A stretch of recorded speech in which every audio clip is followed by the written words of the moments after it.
I think that's probably good enough. We are... Oh, right, I need to make this. Hold on. Hold up, chat. Hold up. Don't even freak out. Don't even worry. We are gonna get there. I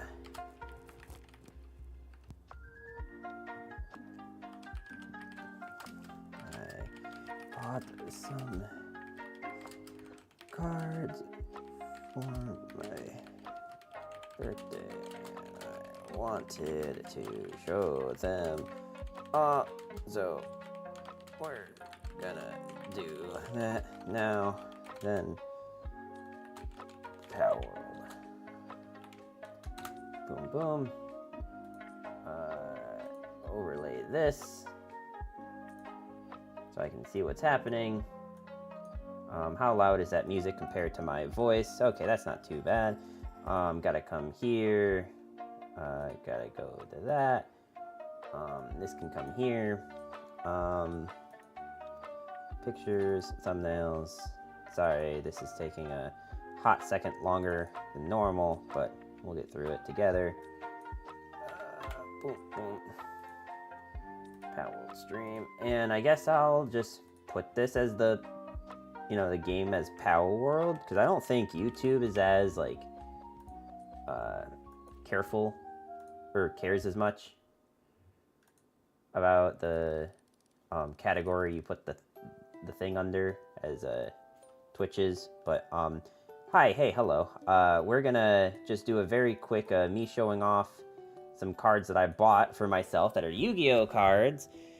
Ghost Rare Dark Magician Girl, not Ghost Rare, no, but we'll get into that in a second. But if you're here on the YouTube side, there'll be timestamps in the description for different segments like this card opening stuff and the Palworld stuff, so make sure you hit that like button, skip to whatever section you want, and we're gonna get right into it. But no, so not Ghost Rare Dark Magician Girl, no. I will put this here. You can't, like, really see. So this I've had for a while, right? Here, hold on, let me fix this. Cool. So this I've had for a while, right? Like, this is like a collection of the... Actually, maybe it almost would be... Got any Diabel stars? I don't know what that is, but no, I do not. How you doing today, Take a Look? I don't know if that's a Palworld thing or what, but okay, so that's a no. Yeah, no. Okay, so this, like, I've had for a while, right? This is the 10th anniversary cards that released for Yu-Gi-Oh! A while ago. But you'll notice that this one right here is a English Dark Magician Girl, because this was, originally, they did not release this in the US. This was originally only a Japanese exclusive, but then they did the Lost Art promotion, and that's how we got an English version. So that was like the start of this collection I'm about to show you, because Dark Magician Girl, one of my favorite Yu-Gi-Oh cards ever, literally have a statue that's still in the box over there behind me that you can't really see. And I've, like, always wanted just one copy of each different artwork of Dark Magician Girl. And so that's what we started doing here. You can see we have, like, some Dark Magicians and Blue Eyes started, but then we have, like, each of the actual Dark Magician Girls, and I kind of went a little psycho, because I was like, you know what, this isn't nearly expensive enough. So I went for, like, the ones that are, like, the different Dark Magician Girls, like the, like, berry, apple, whatever. You'll notice that some are missing, and that's because we got some of those in today. And this is probably, like, there's a lot of weeby stuff that I do, but this is probably the weebiest of weeb stuff that I've ever done. But so the thing that I'm, like, showing off is the fact that I got more in today, and I'm gonna try to do this without accidentally doxing myself. Docking myself is a very different thing. So we're going to carefully open up these envelopes that I really wish I had a better method for doing. But yeah, I wish I could move this. I guess I can. Just that you can kind of see more. Yeah, how's everyone doing? How's everyone's Tuesday? Welcome in, everyone. The annoying thing is that, like, yes, I did get all the cards I wanted, but, the thing that is kind of annoying is, that, like, through TCG Player, they don't have, like, a good way to just, like, buy everything from the same store. For those who don't know, TCG Player is kind of like, eBay. In fact, I think they even recently got bought out by eBay, but specifically for card game stuff. So you can buy from different vendors, different cards and stuff. And so this particular one, I think, is only... How many? There are multiple cards in here. Hold on. I am also, like, mostly doing this because I'm trying to get better at, like, displaying what I'm doing while I'm doing these card opening streams, because I do plan on this being, like, at least some kind of content going forward. But so, like, we've got, like, this one here. I tried to get all of them ultra rare, so they have, like, the gold foiled name and, like, the holographic effect on the artwork. How many cards came with this one? Okay, some of them did not come in ultra rare. Like, I think this is like a secret kind of rare or something. It's got like that, like, kind of prismatic looking, like, crystal look to it. I'm not a huge fan of this type of foiling, but I think this is the only way that this card comes, because it comes in like a booster tin thing. And then, like I said, we also got some of the cards that are, like, just have her in the artwork, like Magician's Defense here. So yeah. I'm gonna just shove these all in the binder. I tried to organize these by, like, the order in which they were released. So, like, first printing, second, third, you know, so on and so forth. Everything else is just kind of random.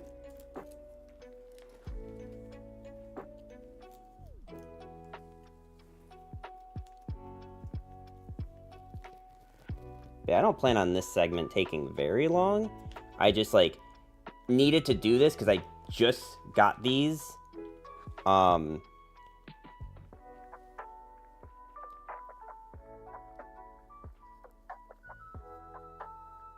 Like, I literally just opened my mail just now.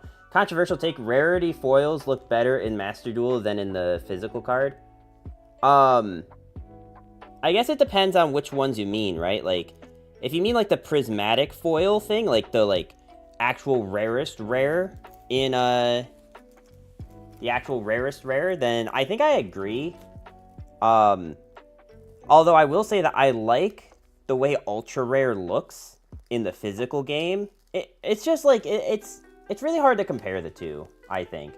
Because it's, like, how do you compare, like, the max rare foil thing to, not sure why they stopped doing ghost rares. Probably because, like, people were getting upset about the printing stuff with it. It looks cool, but, like, considering that when they release it and, like, one of those cards goes for a shit ton of money, it probably makes them very unhappy. Just like the secondhand market around them. Because Konami is actually very conscious about the secondhand market. As much as, like, sometimes it might not seem like they are. The fact that they do so many reprints of, like, meta staples tells me that they are, in fact, cautious about it. Durs, how you doing today? Welcome, welcome. Are you here to preserve the streak again? I don't remember what I bought from all these vendors, so I'm trying to, like, take a look at it off screen.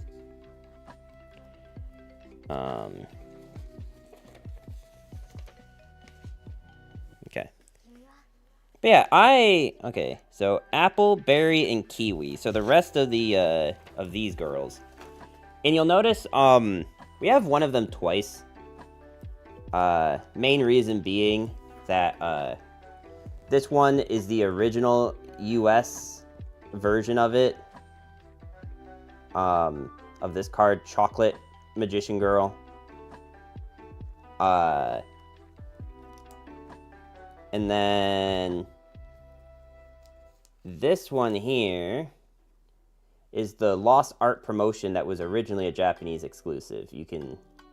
I hopefully don't have to point out what the difference is in the artwork. I will say, this is the thing that makes me the most uncomfortable about doing this whole, like, thing, is that I genuinely just like the design of Dark Magician Girl, but, like, it gets a little uncomfortable when, like, so many of the cards just have, like, gigantic booba. Like, it actually makes me a little uncomfortable. Like, I don't know, man. Like, I swear it's not why I'm buying the cards. It's just, like, it just happens, alright? Like, part of my plan is when I go to Japan, I want to see if I can't go to card game stores and try to get the, like, Japanese art of some of these, like the ones that are different. I don't, like, need a full set of this in Japanese. But, just, like, I don't know, I feel like having, like, a complete collection would be cool. There's even one that I kind of want to make a custom for that I can get into after I finish opening up all these. But now we have one full page completed, which is these Dark Magician Girls and the fusions. This fusion here I should actually probably show off. This is, like, actually a pretty decent card in the TCG, I think. I don't know if it's still, like, used, but at least in Master Duel it was definitely usable. The Dark Magicians. I figured I should probably just own a copy of this just in case I do ever play like, paper TCG. Because this, like, probably Dark Magician and or Blue Eyes is something that I would play. Because I haven't played TCG in forever. Probably, like, the last time I actually legitimately played paper Yu-Gi-Oh! Was 2011, I think. But yeah, I hope this content isn't too cringe. I'm okay with it being a little cringe, because I understand it's, like, the most generic waifu of any show, but, you know.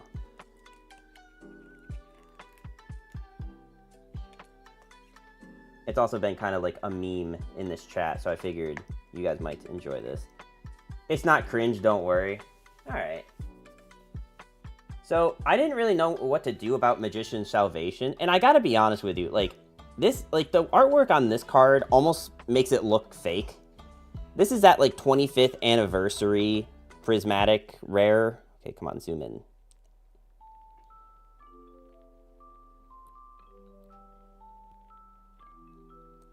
Like,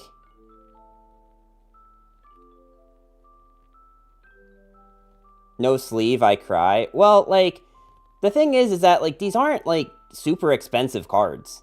Like, I don't think a single card that I bought cost more than $25, which 25 is a pretty decent price for a single card, but, like, it's just the fact that, like, no one of these is, like, excessively expensive. Also, how you doing today, Tempest?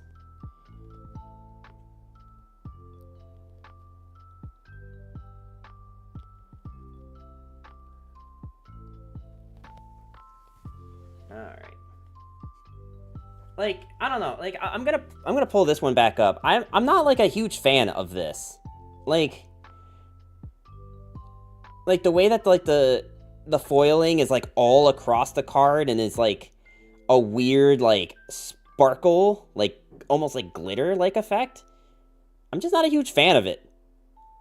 But, like, this was the only rarity of this card that I saw that was close to Ultra. Like, I'd rather have it closer to Ultra than have it closer to Common, if I'm gonna go out of my way to buy these. Looks a lot like Ultra Rares. Collector's Rare are kind of lame. I mean, I prefer ultra rare if I'm gonna do anything. I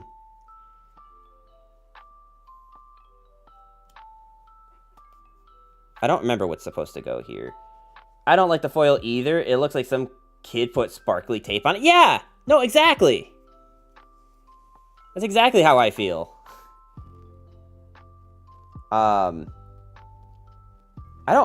I planned this out so that certain cards went certain places, but I don't remember what. These two cards, by the way, are, like, both, like, secret rares, I think. Though, like, I don't know. I think I just don't really like this type of, foiling. Just personally. How it's, like, matted, almost. Like, I prefer it to just be, like, a straight ultra. Also, I just love this artwork. I actually genuinely like the artwork of that.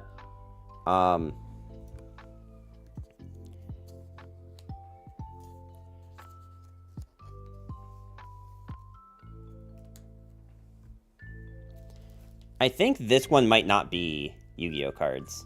This one that I'm about to open. I think this one might not be Yu-Gi-Oh cards. This one might be Weiss Schwarz cards. Because on top of all this, I also am trying to build a Weiss Schwarz deck. And I needed 2 cards from that. But this does feel rather thick. But also, I don't know how many more cards I bought.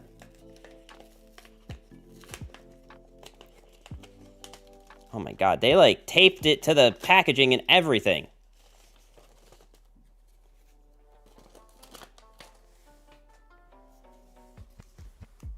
Have you seen gold rares? I have some gold rares in here. Not of these cards, but I have some gold rares. Let's see. I will say I like gold rare for one particular archetype. The only type of gold rare that I like, by the way, this is, for everyone else wondering, this is the gold rare. I'm not a huge fan of it, but I think if I were to buy a full set of Eldritch cards, I would want every single one of them to be this. Like, it's not even the highest rarity of Eldritch, but if I was going to buy Eldritch cards, I would only want them to be golden rare, because he is the golden boy, after all. Like, the only thing this card has going for it is that I love the artwork of Blue Eyes in this. It's actually just, like, sick artwork, if it would ever zoom. Come on, zoom. Zoom.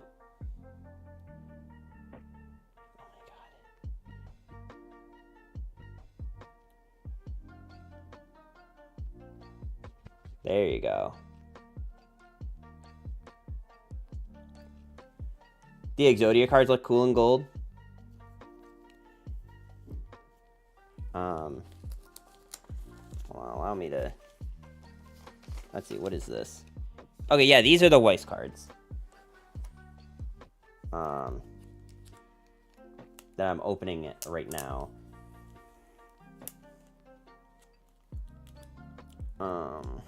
As soon as I figure out how to open this.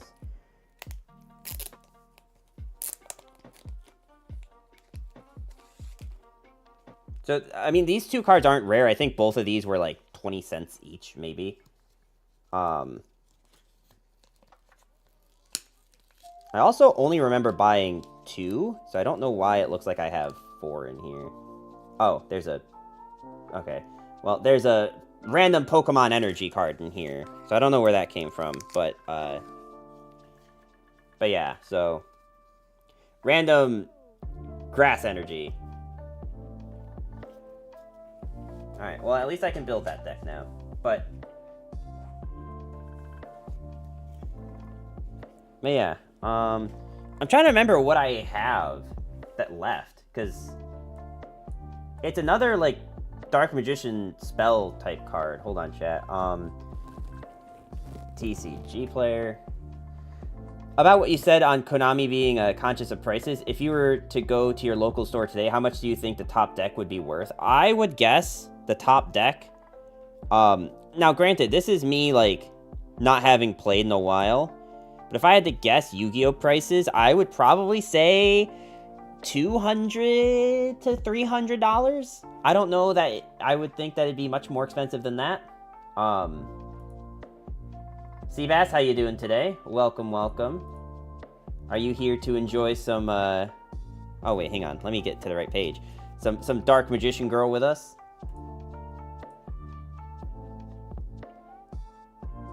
Oh, wait, Seabass, actually, this is my, Pokemon binder. Hold on. Wait, yes, Seabass, wait.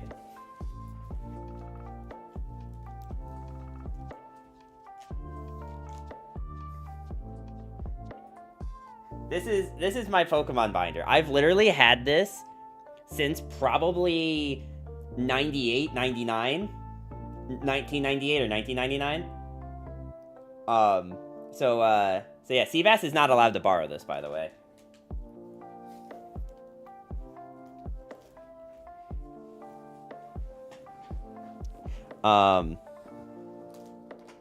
Okay.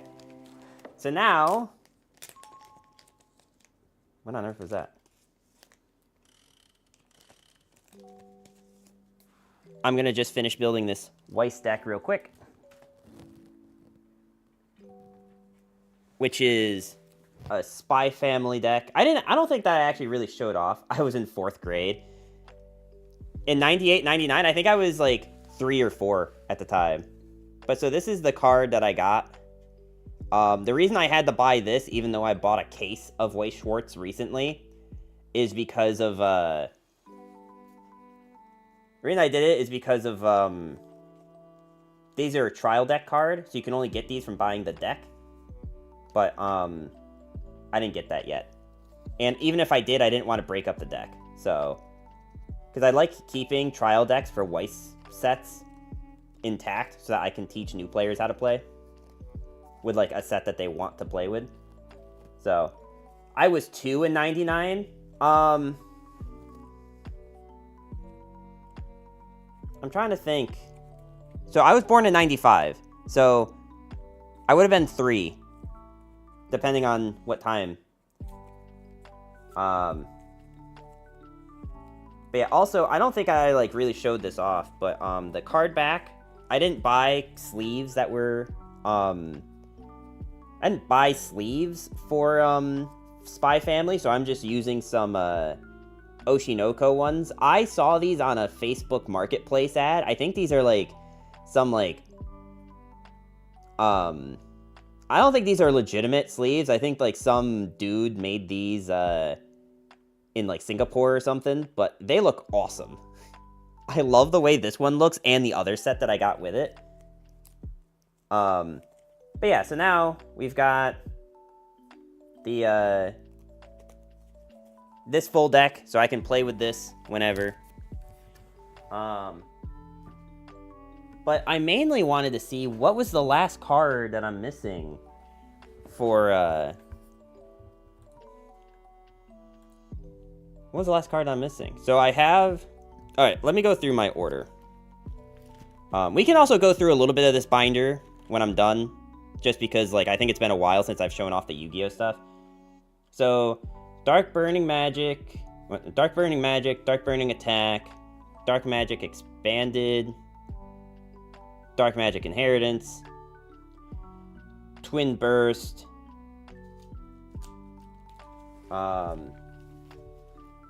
this Dark Magician Girl, this Dark Magician Girl, Chocolate and Lime, the Dark Magicians, Dark Magic, Magician Salvation, and Magician Combination, the Spy Family cards. Oh, okay, I'm missing 2 cards. I just realized. So, we've got this Dark Magician Girl, we've got Dark Magician Girl Dragon Knight, and we've got Magician's Defense. And then what I'm missing is Bond Between Teacher and Student, and Toon Dark Magician Girl. That's what I'm missing.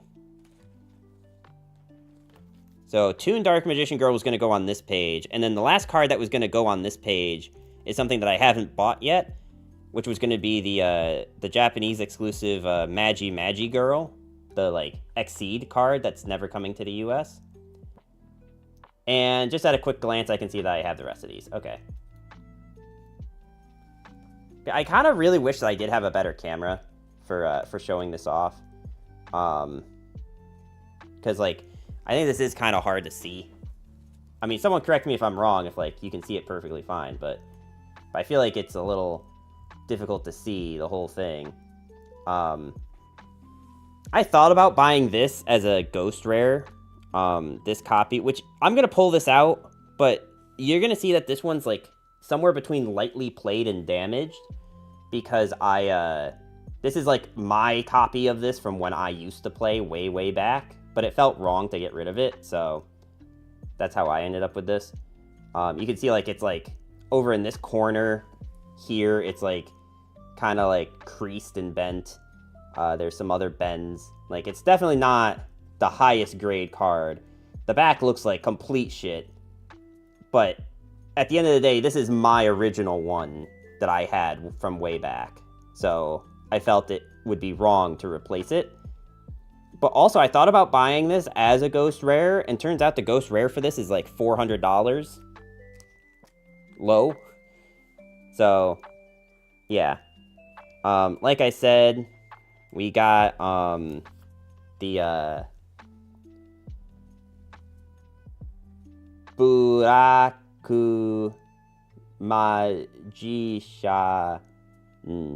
Garu. Basically, Black Magician Girl. So this is the 10th anniversary artwork that released 10 years ago that I bought because I wanted to complete the 10th anniversary set. But then they released an English version of it, so it just felt like it made more sense to have the English set. What else didn't I show off? Magician's Valkyrian. I don't remember what this was a promo from, but this was like $10. It was actually fairly expensive. But this is what I mean. Like, I prefer this type of foiling. I just think it looks cleaner and nicer. I think my problem with the secret rare stuff is that, like, it just looks like dirty. Not dirty, but like cluttered and messy rather than like a clean, straight thing. Alright, let's see. If I go to the beginning of my... So, I actually am now short one card, maybe two. I don't know, someone correct me if I'm wrong. But I'm short one card on the Virtual World stuff because they released a new Virtual World Exceed that I don't own. Which is gonna mess this up a little bit because I had this like whole set like nice. Although I guess I have two Shen-Shens on here. I could probably replace one. And I did that mainly because Shen-Shen was in two different rarities. I think this one is Ultra. No, this one's super rare. So we have a super rare one, again, just because I like the rarity. But then I actually have the rare, like, secret rare one, just because I think Shen-Shen, honestly, the artwork alone on this card made me want to download Master Duel and play. Strictly this artwork alone on this one card made me want to play Virtual World. And then it actually ended up being, like, a really good tier 1 deck at the time, so... The True King of All Calamities, I was so sad when it got banned in Master Duel. Me too. Mainly because I was having so much fun with Virtual World.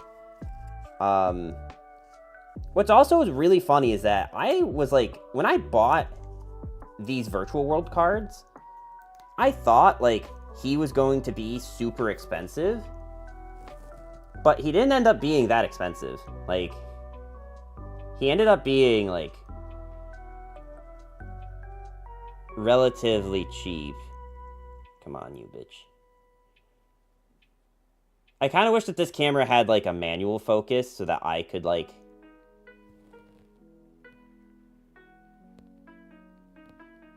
so that I could manually focus this. He does look sick, though. Also, like, I don't think he came in anything higher than super rare, so that might have been why. Like, I don't think there was a version of this card that was higher than super rare. Again, someone, like, correct me if I'm wrong on any of this. I'm just, like, going off of memory at this point. He was really common, super rare, that everyone, just a bunch of copies of when True Kings first came out.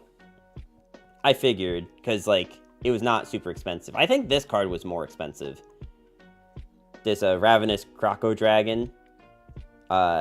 which is also a super cool card, by the way. But so I was playing Virtual World in Master Duel. I want to have a complete set. One thing that always annoyed me is when, like, one card just got, like, gypped on the rarity. Like, Jaja here, never, like, a super good card, but he only came in rare. Like, he didn't have a super ultra. He wasn't even very good when he came out. Well, yeah, I mean, I'm sure at the time, the effect wasn't super good, but now that, like, with Virtual World, he got, like, Giga support. He was a random one in an extra deck no one made. He was hard to make until Virtual World. Yeah, Virtual World and Punk, right? Both of those archetypes were, like, very easy to get him out. I think these two cards are also not foiled. Well, okay, they're foiled, but they're only super. Also, I think of all the Virtual World, like, normal, like, just effect monsters, I think this one has the coolest artwork, but is also the one that is the least played, because it's not super useful. He also has the most badass villain name, True King of All Calamities. Or do you mean VFD, Very Fun Dragon?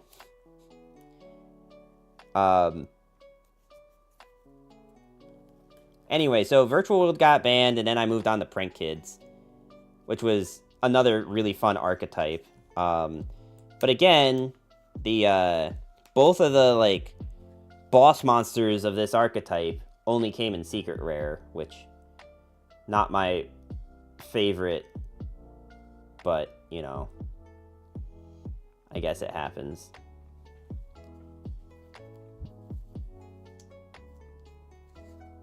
I think these were the only two. I think, like, after this, I kind of stopped playing Master Duel. No, there's one more archetype. I like certain secrets. Like, I mean, Totally Awesome, I think this is a secret rare. But Totally Awesome is just, you know, totally awesome. I mean, like, genuinely, the name is very fitting, because I love this. I think I even have this as my mate. OG Trishula is still my favorite card of all time. True King of All Calamities. Oh, he was legal today. Declare fire attribute and shake hands. Show Magi. I can't show her because I don't have her because I didn't buy her. We just went over this, Sleeper. Keep up. I have some of, like, so ignore the thing that's underneath. These cards up here are from the Blue Eyes deck that I was playing. These were, like, the 3 Galaxy Eye cards that I used in that. Totally Awesome did nothing wrong. I really liked Weather Painters. Someone came in my chat one time while I was playing Master Duel and was just, like, talking about this. Was just talking about this archetype. And, I rather enjoyed it when I actually got around to playing it. That, and it was pretty cheap in Master Duel to make, too, so.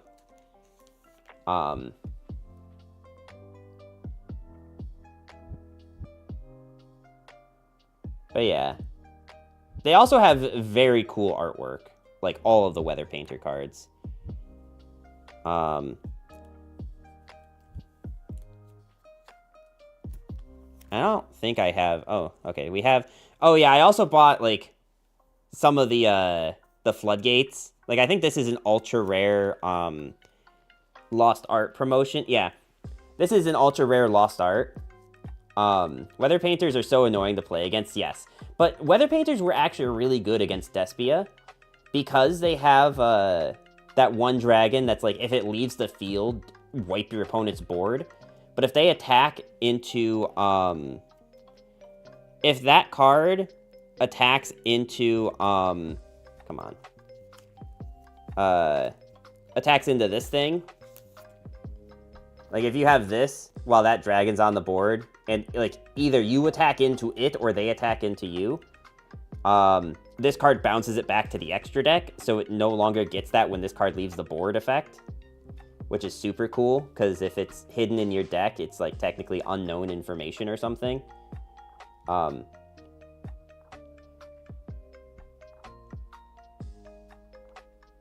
really put Rivalry next to Skill Drain? Well, of course I put Rivalry next to Skill Drain. This is the Weather Painter deck.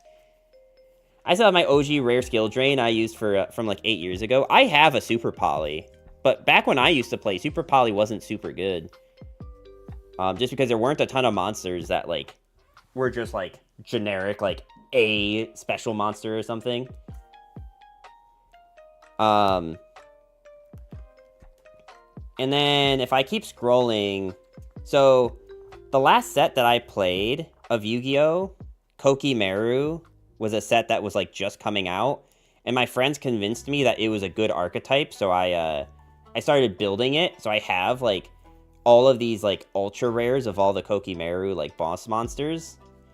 And I don't think I won a single game with it, but that's also because I was probably just very bad at the game. Also, I don't know why... Isn't it, like, Kawaki Meru? I don't know why I always pronounced it one way, but yeah, like, I have, like, so much of this, and I don't think they're worth anything. So, we just kind of have them. And then, of course, a random Road Warrior and a Javelin Beetle. I don't remember where this Javelin Beetle came from, but I have it. I don't even know. Is it even a foil? It is. This is, like, old school, ultra rare. Also, you can tell, like, this card's seen some shit, man. This card has definitely seen some shit.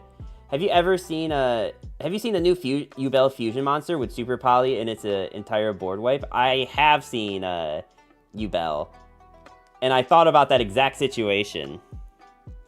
There's a good Kokimeru unit, and it was the one that was like prevent light monsters and dark monsters from activating or being special summoned or something. Well, let's see if it's any of these ones. Let's see. This one is during your end phase, destroy this card and blah, blah, blah, blah. If a Kokimeru monster you control would be destroyed by battle or by card effect, you can remove from play one monster in your graveyard instead. Okay, well, not that one. That one sounds like dog shit.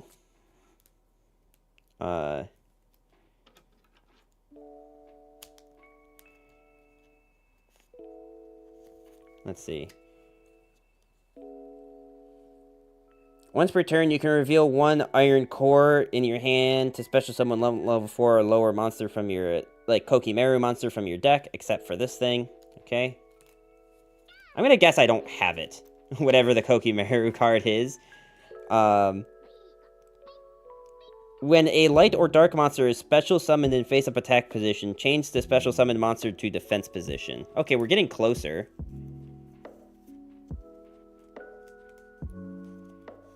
And this is the last one. During each of your end phases, destroy this card unless... Wait, hang on. Once per turn, during your main phase, you can select and destroy one card your opponent controls. Okay, well, that's kind of good. Once per turn, just pop something on the board. I think it was Drago that randomly was in side decks. I think I do have that card. Like, I think it is somewhere. I just don't think it's in this binder.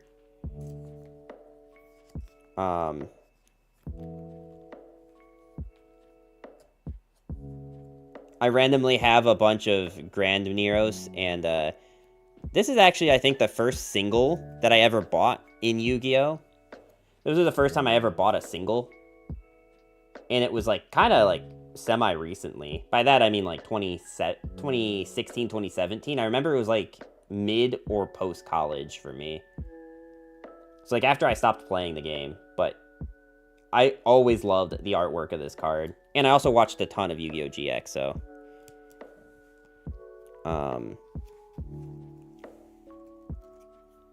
I don't think anything else on this page is of any real value, other than just, like, sentimental.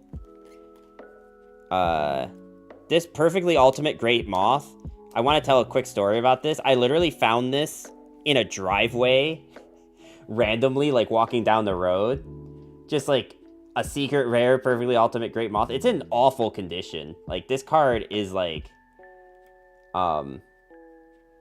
they're, like, it's, like, almost, like, ripping at the top here, which you can't really see because of the camera, but, like, I literally just found this in a driveway. Like, what would this have been, like, 2010, 2011? My friends were like, why would you even pick it up? I'm like, dude, it's a free Yu-Gi-Oh card. Of course I'm gonna pick it up.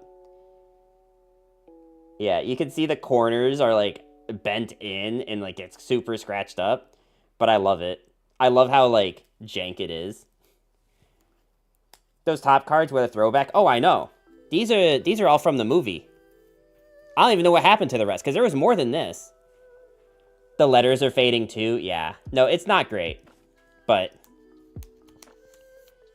I also loved this card growing up. This was a card that I loved growing up. I don't think I ever actually played it, but I loved the artwork and like I loved it in the show. I wish it was possible to repair cards. So all of these cards on this here, I think I bought all this top row. I think even if like you go into my Discord and look at like some of the old like posts in the Yu-Gi-Oh section of the Discord, I was like talking about buying these. From what I understood, like I didn't get ripped off buying these, but like it was kind of one of those things where like the shipping price was included because I bought these at a physical location near me. They just happened to have them. And then this card I actually bought this Shonen Jump magazine to get this. But I don't think I have that Shonen Jump issue anymore.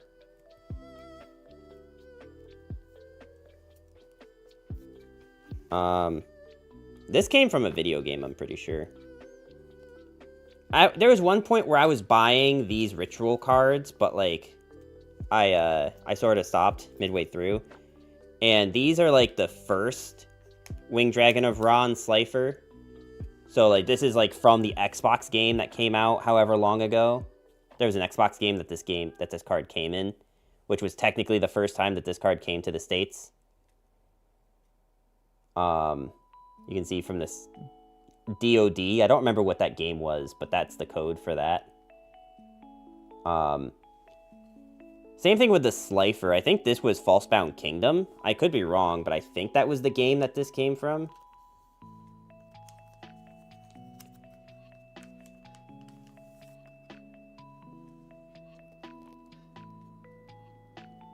Alright. You're getting fisted again, chat. Sorry.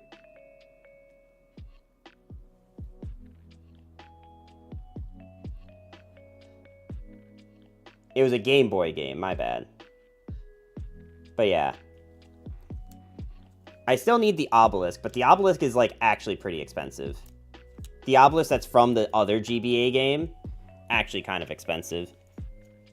And then yeah, we're back. Oh no, actually you got some cards at the top here that are just like random. But yeah, and then we're back to the 10th anniversary stuff, which was the first set that I actually like went out of my way to buy, because I think by the time I was like looking into these, they weren't selling the packs anymore. So I actually had to go out of my way and buy singles of all of these, which was kind of unfortunate, but I'm still glad I did it, because like I love the artwork on all of these. Though it is still interesting to me that he did not do a Dark Magician with this. He decided to do Celtic Guardian and whatever the hell this card is. But we did get a Shiva, so the Shiva's cool. And then these are just like, I started doing the same thing with Dark Magician Girl, but with Blue Eyes and Dark Magician. Because I like those artworks too. I think this is the first copy of Blue Eyes from the Legend of Blue Eyes.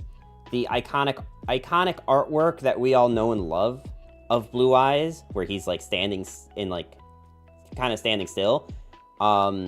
That card doesn't actually come out until started at Kaiba, which was it was like maybe a year after this, maybe 6 months, I don't remember.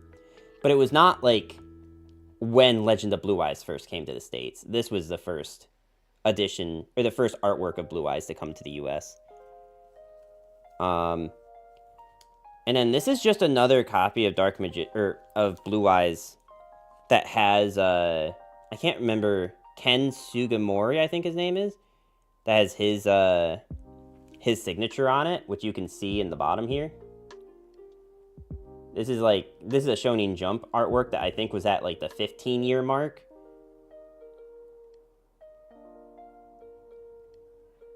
Was Ken Sugimori, was that the Yu-Gi-Oh guy? I actually don't remember. Or Kazuki Takahashi, I don't remember. I don't remember who these people are, I'm gonna be honest with you. Like, I know the names if I saw them, but like, I like off the top of my head. Anyway, I'm gonna leave you guys with Dark Magician Girl. You're in good hands while I go and get some water. So I'll be right back.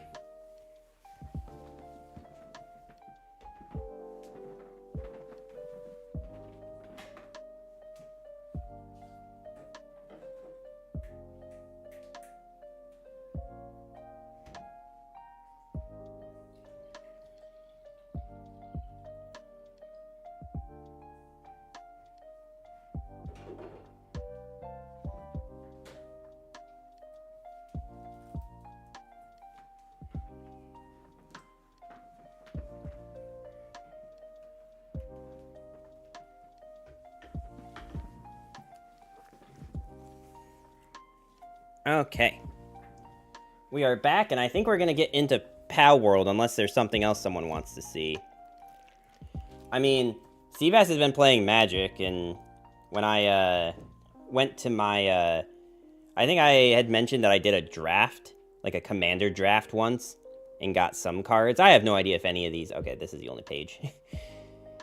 I have no idea if any of these actually have any kind of value, but this one looks kind of sick. This thing actually looks kind of sick. How do you feel about MTG streams so far?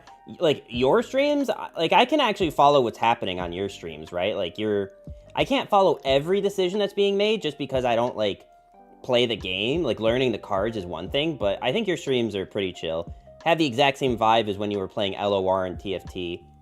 So I think, honestly, like, if I were you in your position, I would just, whichever one you have more fun with. Like, if you have more fun with TFT, I would just keep going with it, man. Because your stream, like, the vibe is pretty similar either way. And I think if you just commit to one, you'll regain your viewership of, maybe not the same people, but at least, like, the same numbers you were hitting. Chat has been saying it's been really easy to keep along with MTG. Okay. But not TFT. Yeah, TFT, I can definitely, like... Here's the thing. With Legends of Runeterra, there were two crowds of people. There were people who had played card games their whole life and just wanted a new fun one to play. And then there's people who had never played a card game in their life and just like the Riot IP. They just like Riot games. They don't care about anything else. They've never played a card game in their life. They literally, if you put them in another card game environment, they'd probably do awful. Like, they have no concept of, like, card game anything, but they like the Riot IP, which is why they played LOR. And I only say this out of having talked to so many people with, both, like, in chat, but also, like, going and physically meeting people at Worlds and stuff. Like, so there's two crowds in the LOR community. The people that are going to go to TFT, because it's the only other not League thing that's the Riot IP, or the people who are going to go to the only other, like, card game that has any player base, which is Magic. Or, like, maybe Marvel Snap. Or, I mean, some people, like, I see Turtle Duck's been doing, like, pretty awesome in Shadowverse, as far as, like, numbers and stuff goes, but I wouldn't recommend getting into Shadowverse. I think that's my main thing, is that, like, I haven't really had fun playing any other card game. Like, I played a whole stream of like, most of them, right? Like, I did a I did a Pokemon, I did a Yu-Gi-Oh, I did a, whatever else. I've already recognized streamers in MTG from LOR and people who rated me in MTG who play a lot of LOR. Yu-Gi-Oh demographic is pretty narrow. Yeah.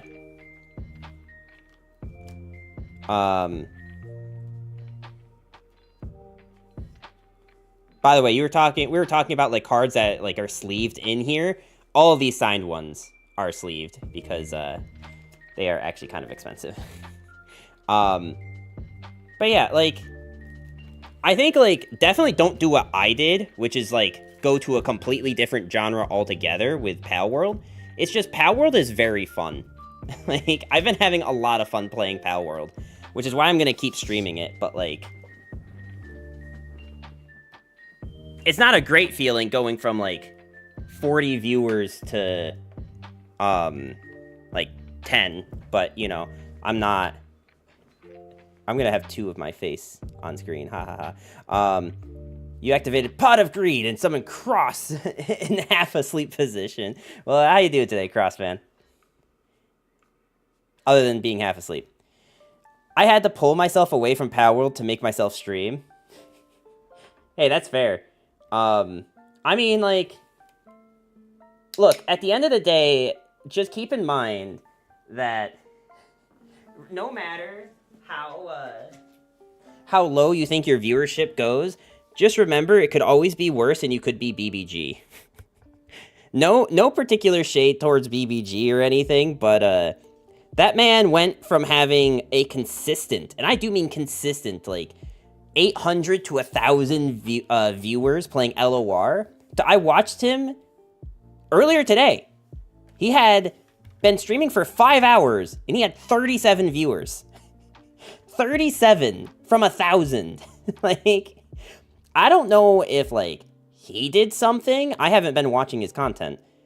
I don't know if he did something or what, but, he definitely, had, decimated his viewership moving away from LOR, which is not to say that he should have stuck with LOR. That is not what I'm trying to say.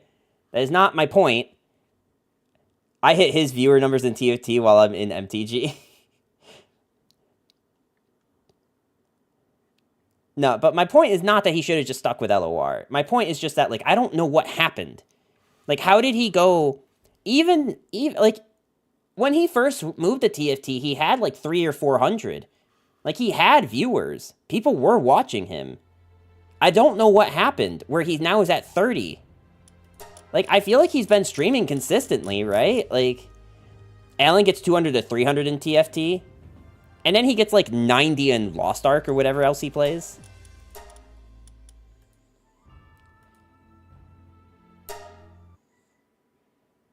He had less than BBG and LOR. Well, he had less than BBG and LOR until BBG stopped playing LOR, in which his viewership went, like, up towards what BBG was at, which is, like, the 1,000-ish mark.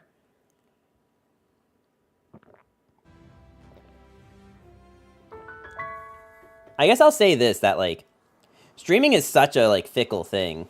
Like,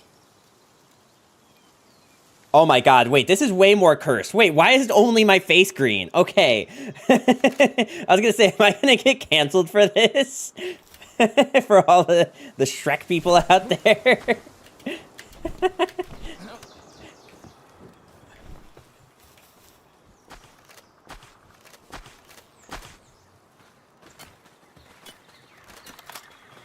BBG is random master player.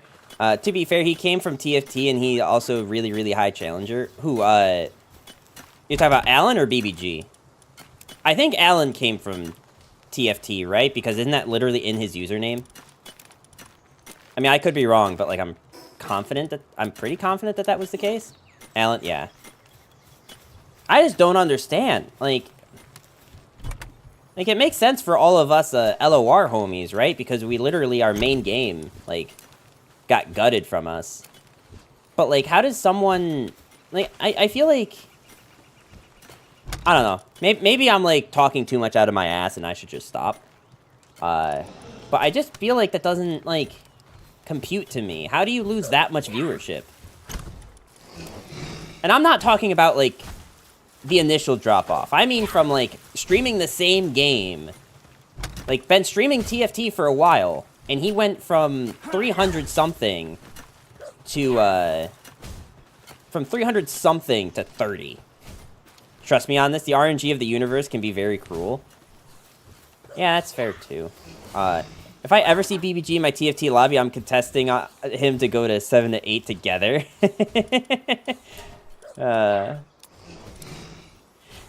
I don't doubt that for a second.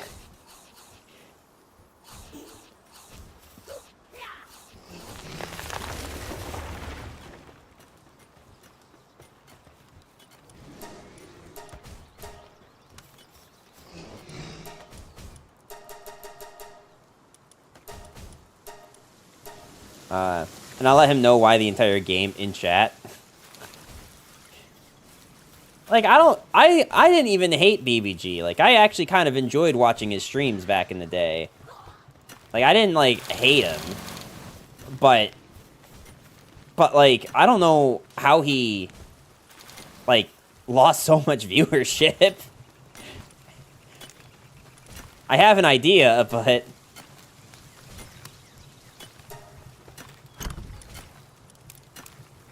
Me and Inada queued into BBG randomly on League once. How'd that go?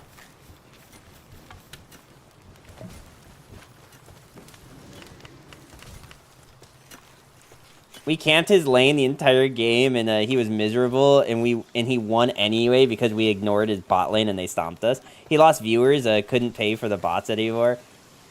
Look, like, there's no shot that he was paying for bots, right? Like, I only know 2 people that have ever paid for bots. One is, like, a reason that semi makes sense, because, like, the system was bullshit to begin with. And the other one, like, I mean, I think it was just someone who was, like, really, really desperate for clout. But neither of them was, BBG is pretty boring, no hate. That's fair. I think, like, during, like, you know, LOR days, it was just, like, he would always play kind of safe. Plot twist, he made a tasteless fart joke and it backfired. Is that... Wait, is that supposed to be a pun? It backfired? Because if so, props to you, man, but... Everybody loved watching BBG because he was funny AF to watch mauled. That's true, too. It's like the Rainad effect, right? Like... People like to watch people mauled. I'll put it this way, like, I understand that some people are like that, but I kind of get, like, too self-conscious when I'm, like, doing stuff. That, like, I don't want people to watch me mauled, because I hate watching that. Like, I hate watching people mauled. It's why I stopped watching BBG, actually. Like, there was a point where he actually was, like, kind of interesting to watch, but then, like, everything he did, he would just mauled at. And it was like, it's why I stopped watching Rainad. Rainad was the same way. Like, he's got to the point where, like, every time he would go online, he would, mauled. Not only am I a skilled artist, I'm also a skilled comedian. Hey!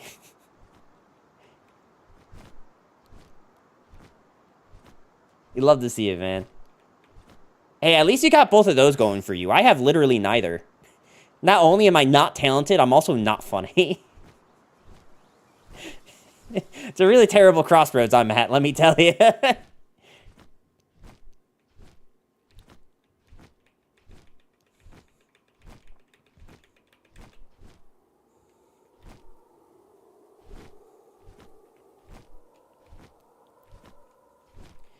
This clip brings me joy.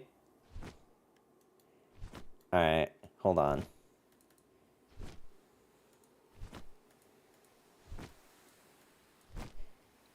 Disagree, you were very comfy to be around, and I value that. I appreciate that. Let me show you guys my favorite BBG after this.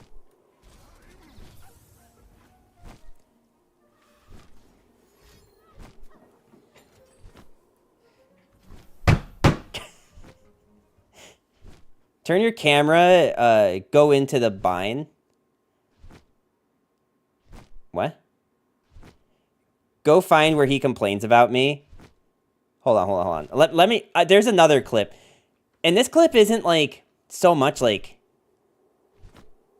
the make it rain and lurk. I mean, I'd be tilted if that was me, but... Okay, hang on. Let me find this clip that I got of BBG. This isn't, like, one of him, like, super maulding. I just think the whole situation was really funny. Why do I have a... Oh.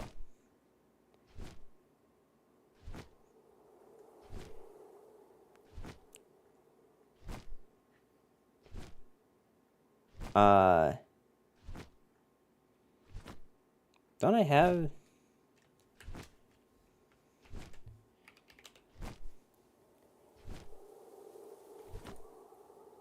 Okay. Wait. Hang on. Wait, okay, so here's one. I apparently have two. I don't remember what this other one is.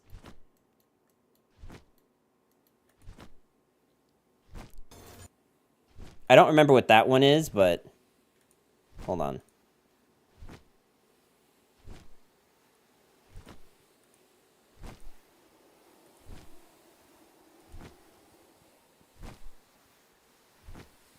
I swear this will be worth it. I'm going to run an ad real quick while I look for this. Hold on, hold on. Oh, oof, I don't want that one. Okay, it's this one.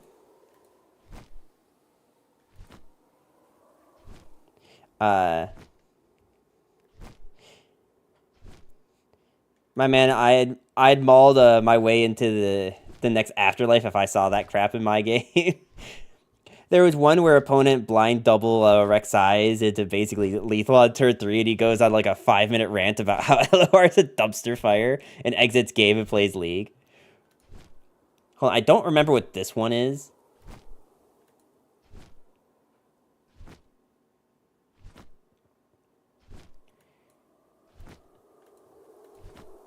Alright, we're gonna just watch this one together. But I genuinely don't remember what this one is.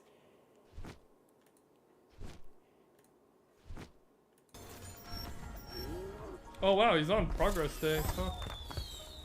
Interesting. Very 3D deck, I suppose. Alright, I think we're dead here. But I really don't like it when people do that. Wait, what? Oh yeah, so he thought he lost, but somehow he won the game here. This actually... Wait, oh, he was GGing. Wait, what? I suppose. Alright, I think we're... Yeah, he sees his Fioras dying, assumes that they're BMing him, but turns out he actually won the game. But I really don't like it when people do that. Alright, anyway, that one's not that funny. Wait. Alright, this is the one I wanted to show. This is the one I wanted to show. Because, to give you guys the situation here, oh, also, I didn't change my category in Twitch. Hold on.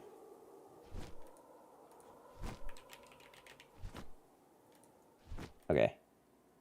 Imagine if he FF'd a second earlier. Oh, I know.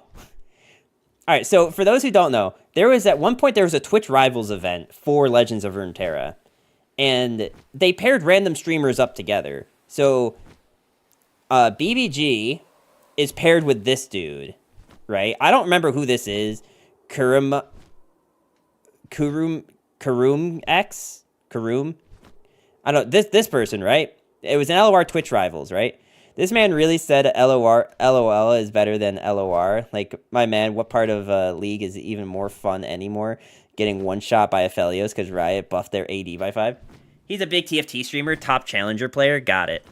So, so anyway, first and foremost, the issue here is that this guy was on BBG's team, but also in the event was Alan. Now, Alan and Kuru here are both on Team Liquid, I guess, or something, because BBG was molding most of this event that he was like, helping coach Kuru for this event. And Kuru just decided at some point to stop listening to BBG and only listen to Alan. Because like Alan gave him like different deck lists than what BBG told him to bring. And he was molding over that, like, oh, my teammate decides to listen to someone else completely instead of the guy that he's playing with. That's cool. So he's upset.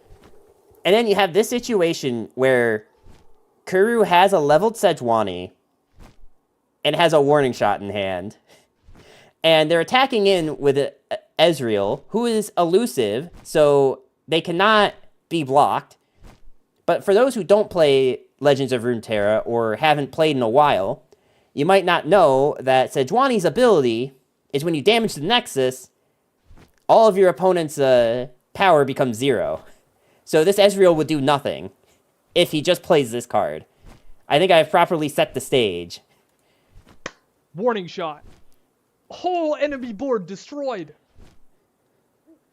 He's reading, guys. He's got it. He knows. Oh, I think he's gonna do it. Read it again. Read it again. Read it again. Yes, yes, yes, yes, yes.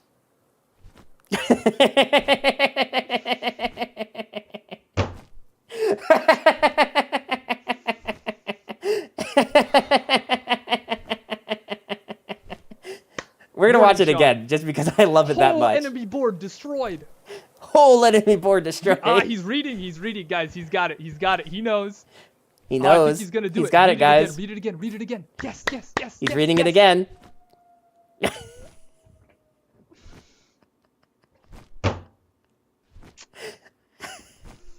Doesn't Kuru still win? Isn't that lethal for Kuru? I don't remember. I don't remember if he ends up winning this or not. Like, it kind of looks like it with the Mind Meld and the rally. But I don't actually remember if he wins anyway. Just this whole situation was really funny. But here's the thing, right? Like, I don't think, like, he does that. 'Cause I don't remember how this event ended out. But I don't think he ends up doing that. I think he loses. I could be Warning wrong. shot. Anyway. I'm neglecting my pals, apparently.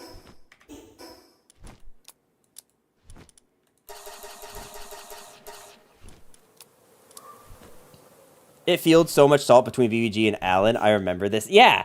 Yeah, because Kuru was just listening to Alan the entire time. Okay, but Tempest, the thing that you don't understand is that Kuru literally didn't play LOR. He literally, like, before that week, had never touched the game. I don't remember if he actually does lethal. I genuinely don't remember. Like, remember how you said that you got your mom to go to Masters or something, or your grandma or something? Well, I would listen to the World Champ. Well, he wasn't World Champ at the time. This was before Worlds. This was before they even announced that Worlds was happening. This was, like, early Legends of Runeterra. Like, I'm pretty sure that clip was 2020. I think that was before any of that. Mom to Masters. Now, imagine trying to tell your mom about the rally mechanic. Alright? And that's basically what it would have been like. I was backseating Tarzan and explaining LOR to him, and it was so funny how bad these non-LOR players were. Yeah.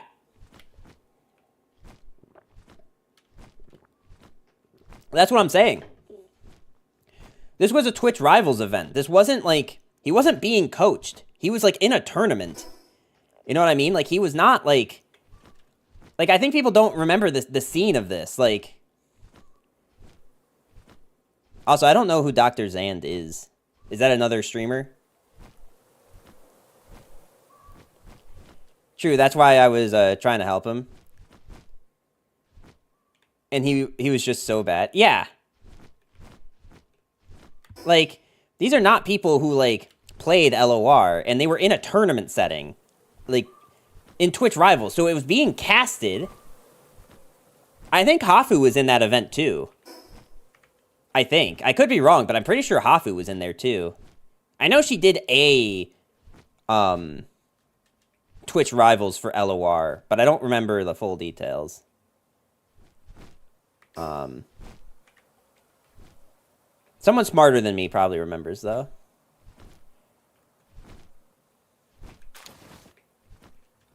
He's one of, if not the best jungler in League and NA.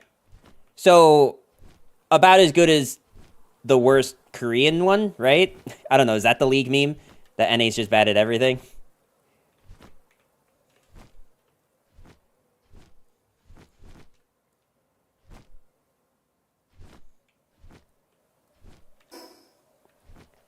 I don't mean that be hostile, I just... Dude, how in the hell am I supposed to mine that one? Yes, okay.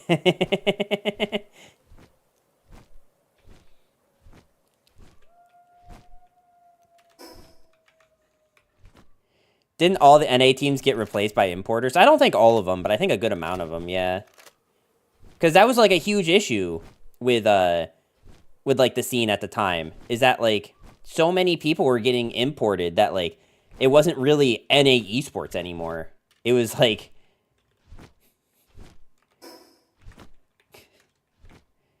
They were like all Chinese players that couldn't play in China because China didn't want like to have like esports things or something. I don't remember the full details, but that's why they were able to get those players. He was a toxic AF guy from League, and it's so funny how mad he was at like normal shit people do in LOR, just like summon a unit and block him. Yeah, dude, like... That's what I mean, like, it can look like someone has obvious lethal on board, but, like, they have to actually know how to play the game. Like, you're talking about people that are, like, less than bronze. You know what I mean?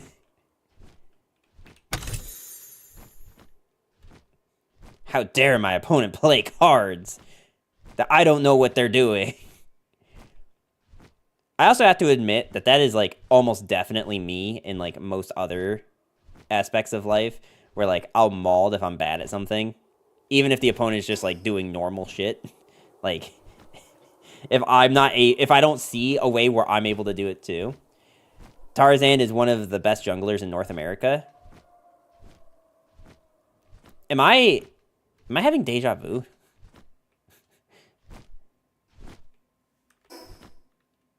Wait, am I losing it? Dr. Tarzan was able to diagnose cancer in his teammates. He was able to find the problem. The problem was self-reporting.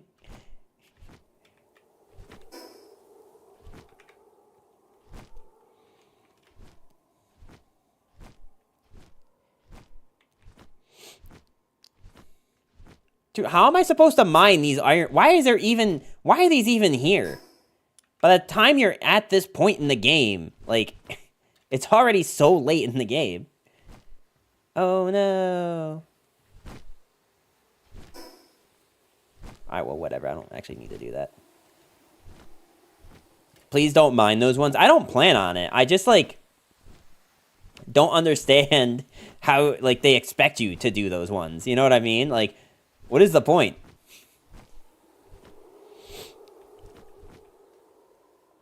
Dude, it'd be really funny to put a base up here, though. It'd be really funny to put a base up here. What is that?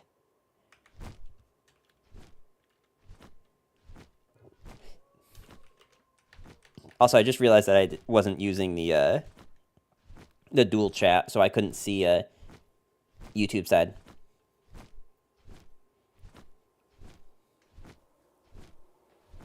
So sorry, YouTube guys, if you were here.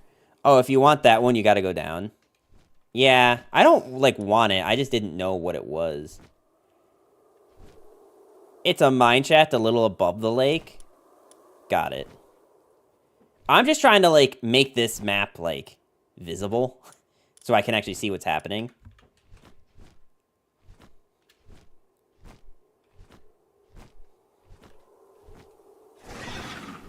Oh, you're hungry? Oh, I'm so sorry. Maybe I should have brought more pancakes for you. I just feel like feeding a bird pancakes is like...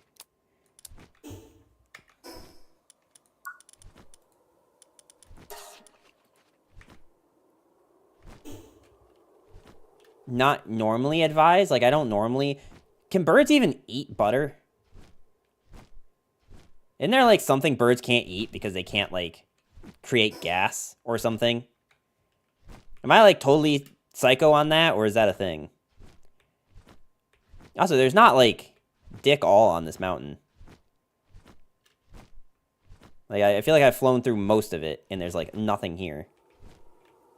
So cool that, like, there's this giant, like, non-0% of the map that is just nothing. Just straight up.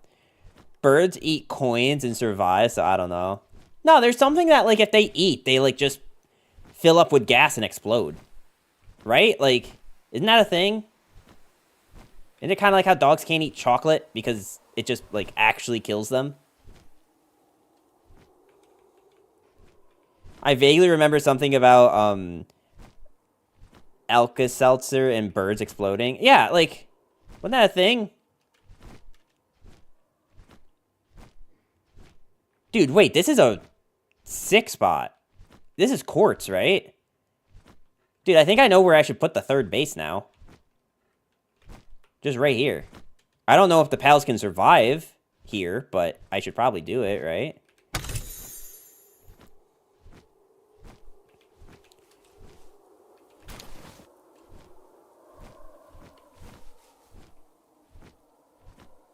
This thing kind of scares me.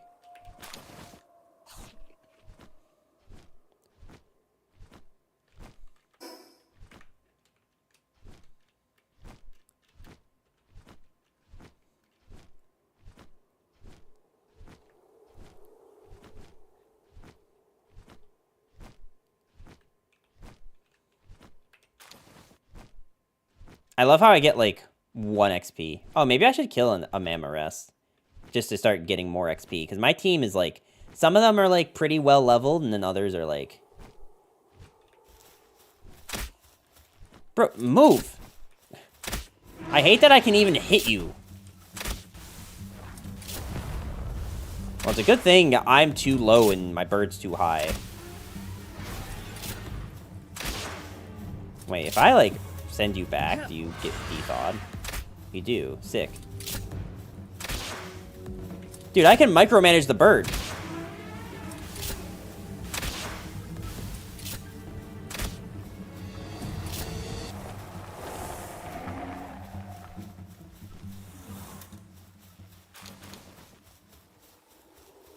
I mean, I probably should have tried to catch it, but... You know, I guess that works just as well. I'm just trying to get XP at this point, I think. And I genuinely don't know if it's faster to just... Actually, I feel like I should go back to the spot with the quartz. I googled it, and apparently it's deadly, but it won't make them explode. It's just was an old myth. Got it.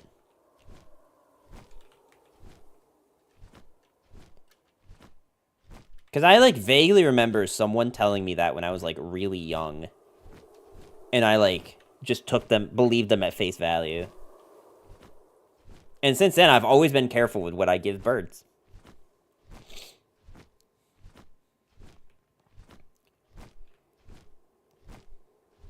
I'm trying to find that spot with the quartz. Because I think that'd actually be a good base spot.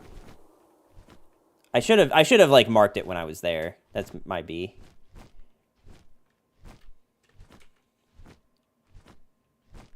I thought about, like, why do they have a cage? What are those things? I thought about getting, like, a pet bird at one point. But, like, birds are really hard to take care of. Like, they're kind of cute, but, like, they're really hard to take care of, and, like, only certain breeds of birds are actually, like, pet-worthy.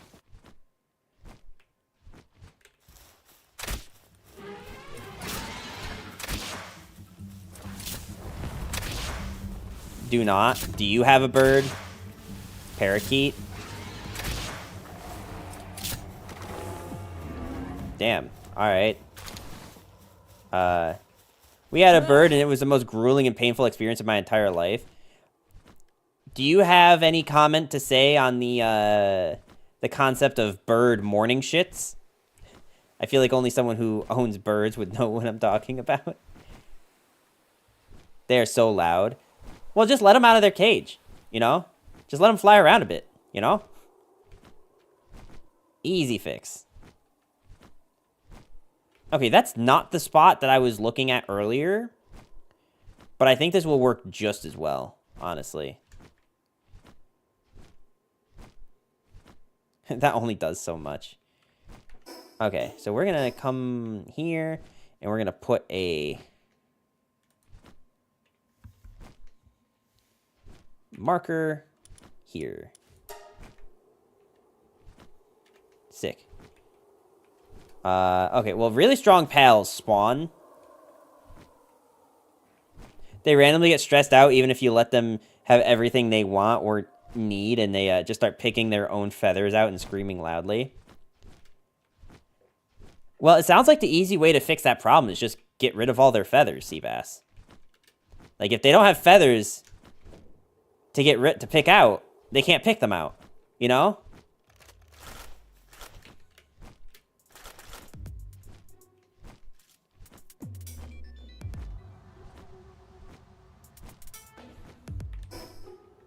It seems like a foolproof plan to me. Then you're just gonna have naked screaming birds. Fun fact, if you hide a bird's eggs, even if they are infertile and will never hatch, the bird's brain will snap and force them to create more eggs out of stress, killing them out of a lack of calcium because eggs are produced with that. Interesting. So, yeah. Do any of you guys watch Jaden animations? Do any of you know who that is?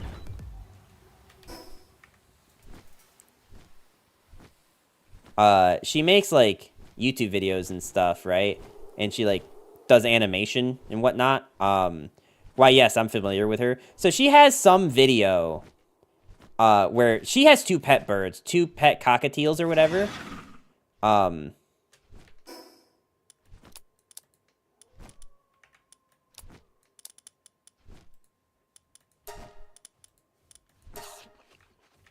And she thought she had two male birds, but then they, like, laid eggs, which means one of them is very much not a male bird.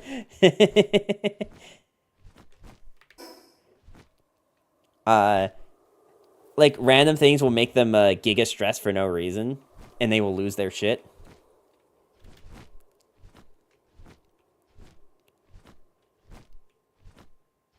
What kind of bird did you have, Seabass? I'm sorry, I still can't get over the thought of the naked screaming birds. If I was making my own card game, I feel like that needs to be in action. It was a cockatiel. I feel like that needs to be like an action in the game, or like a spell or something. Like naked screaming birds.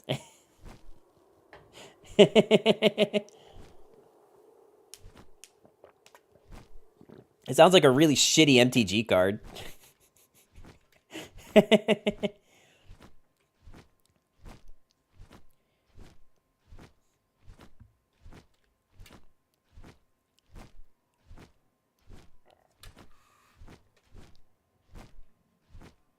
You know, I think my main reason for not wanting to, like, play card games at the moment is that the card games that I like, none of the LOR viewers want to watch. Like, I kind of like Master Duel, but Master Duel's fun when I can, like, sit there and, like, riff with the viewers while my opponent takes 8 minutes to do their turn. But if I don't have viewers to rip with, then it's just me sitting there waiting for 8 minutes. And Shadowverse, I only have fun playing the single player half of it, because I don't feel like grinding for cards in a game that's not going to get any more support anyway. But no one wants to watch PvE mode. If people wanted to watch PvE, LOR wouldn't be dead right now. So Birds of Paradise, but insane but instead of a pretty ramp card, it's a naked screaming bird aggro card. One of my favorite things about MTG is some of the old memes. Like, I don't know if you guys are familiar with the Battle of Honolulu, I think it is. I think that's what it is. Valor to me! Summon 5 talons on board, then rally. Naked screaming birds, yeah.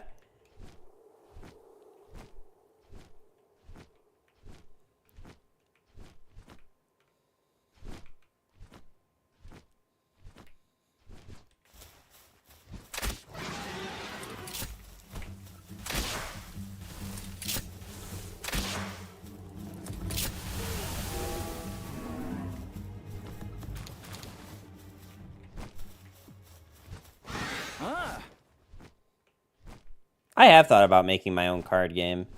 Like, I don't know. It just seems like one of those things where, like, every time that, like, a game that people enjoy starts dying, you just hear a bunch of people that are like, I've thought about making my own card game, and then, like, they, like, talk about that for, like, 3 years and nothing comes of it. And I really try to, like, not be that. So I'd rather, like, actually have, like, a proof of concept made before I, like, talk any more about it. But, like, I've definitely thought about it.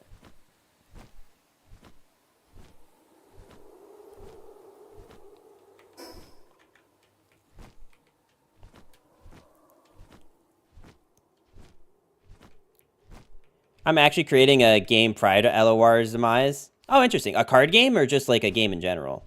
It's an adult game, though. Adult game, like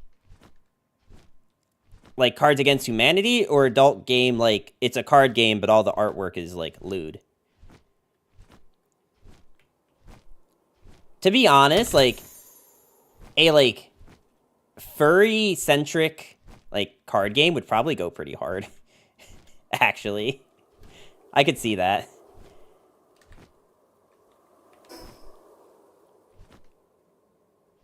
Irog Enjoyer?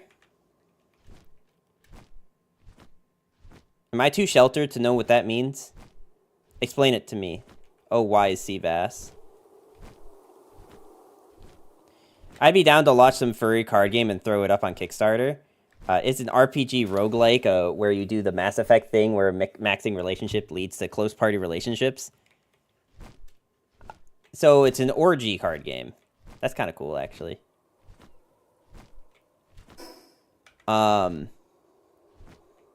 So I did have, like... Okay, so I have, like, a few game ideas. They're not all, like... They're not all, like, card game related, but I do have a few games. God, how dare you? Iraq is a Japanese adult game, like, visual novels and stuff. Got it.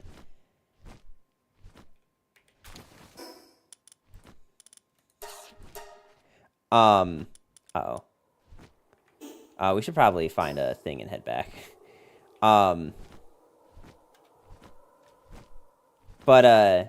So this one game idea that I had that, like, I want to make, but I'll be real with you, I really don't think I'd be able to make it on my own without the help of AI. And, like, I really, like, we're kind of in the point in the landscape where, like, I kind of feel like if I did that and I was upfront about it, people would hate it. And if I did that and I, like, tried to hide it, someone would find out and they'd hate it even more. So, like, I'm really not trying to go down that road.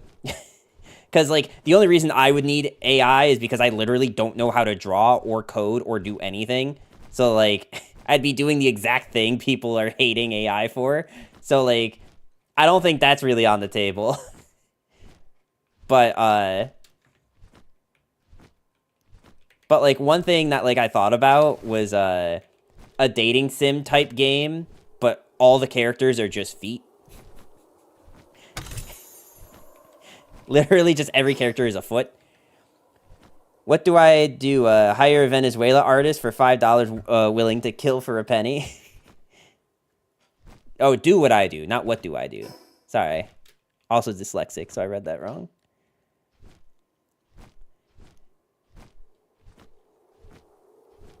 I mean, I probably would end up doing that. It's just, like, it gets really expensive, and I don't know that these games would be, like, games that I would, like, pitch a lot of money for, because I don't think they would do very well if I did. That's why you create the rule set and idea for the entire game, and then launch a Kickstarter, get funded, and then use the funding to pay for it and launch it. Or even better, what you do, Seabass, is you find a game that's like the one that you were going to make, wait until it dies, and then you post a bunch of stuff on Twitter about going to launch a Kickstarter, and then you just pocket all the money. I mean, doesn't that just sound like a better idea? Like, I get a bunch of money, and then, you know...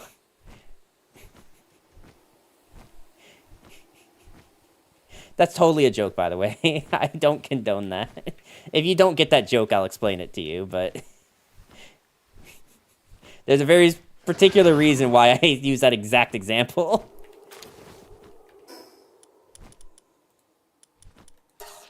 Oh my god, the mammoth rested so good. Oh man, alright. Do it and entirely upfront. It's a massive shitpost and fill it with AI hate-related jokes on top. That's probably what I would have to do, right? Is, like, make, like, some of the feet, like, AI-generated feet. I think it's a funny idea. I just don't know that it'd actually, like, get any views. Are there no other, like, checkpoints on this entire mountain? Holy.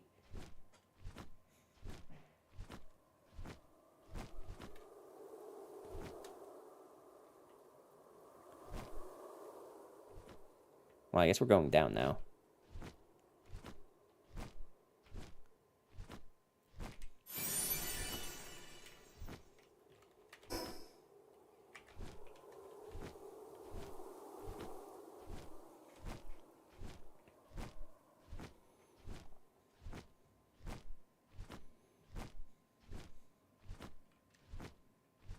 I swear you use more stamina when you're holding shift. So, like, you don't go as far. You just go there quicker.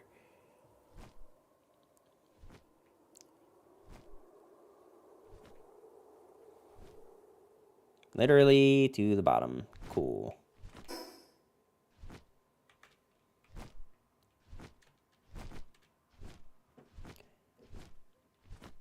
I had another, like, idea for, like, an actual, like, game, but I kind of want to be a little bit more hesitant on just giving ideas out on that one, but then there was a third game. My game is based off the OG Final Fantasy games with a more quick phase and combo-centric gameplay. Do any of you guys, like, play iPhone games back in, like, I want to say 2009, 2010-ish? Because there's this one game on the iPhone called Cartoon Wars. It was a really fun, like, kind of tower defense type thing. I own no phones, like, ever. Like Fruit Ninja and shit. Yeah, along those lines. Like, old school iPhone games. There's this one called Cartoon Wars. That, you know what, actually, I'm, like, invested enough in this conversation. I'm gonna, like, just look it up and show you guys. And I mention this because, Cartoon Wars, the original Cartoon Wars, I don't think you can play anymore. And the third ones, the new ones are not as good because they got a bit more, microtransaction-y.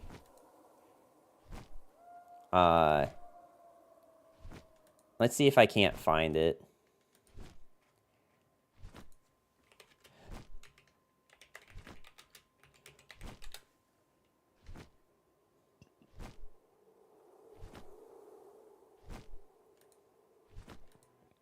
Okay, yeah, so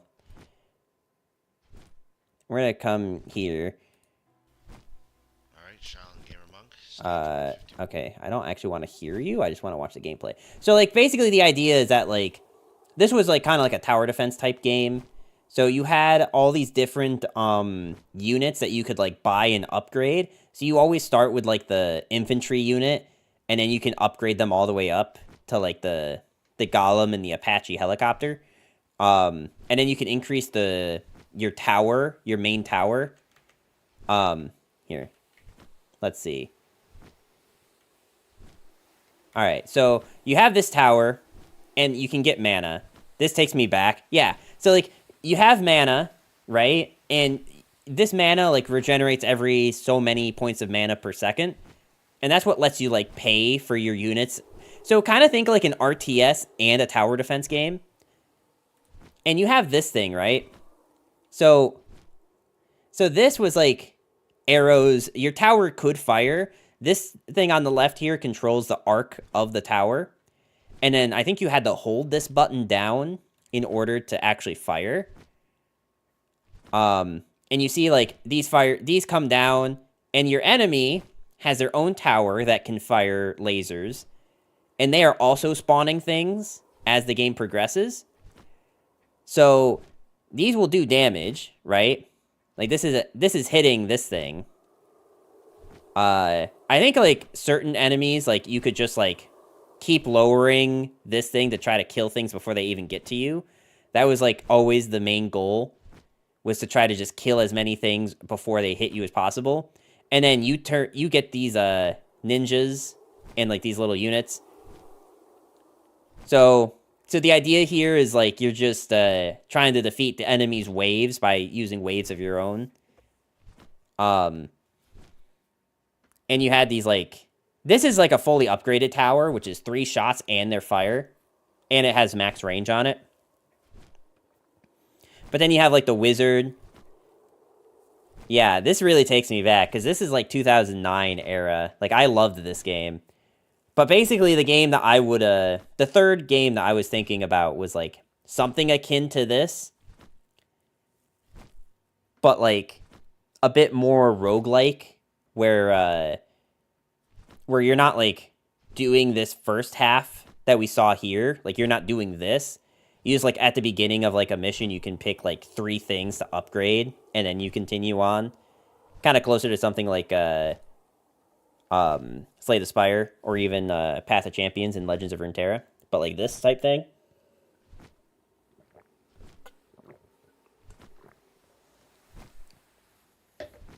Now, I do believe your arrows could hit your own units. Like, I'm pretty sure those arrows could hit your own stuff.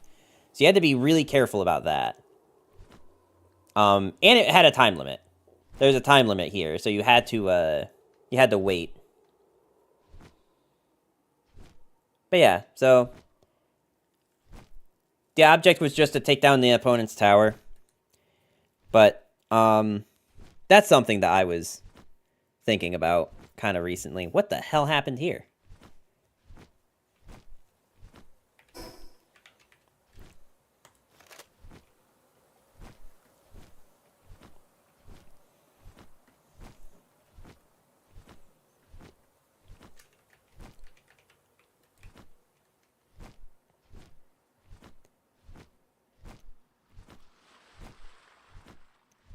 But yeah, I think, like, recreate it then and profit off its dead corpse. Well, the problem is that it's not, like, dead, right? Like, the people who made the game still make games. The problem is that, like, they made their games a bit more microtransaction-y, so, like, the spirit of that original game is kind of dead, but that's also mostly because they're just trying to be sustainable, and the mobile game market has drastically changed since 2007.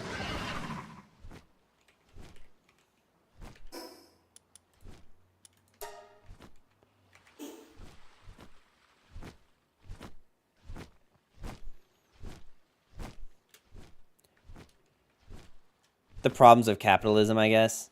Yeah.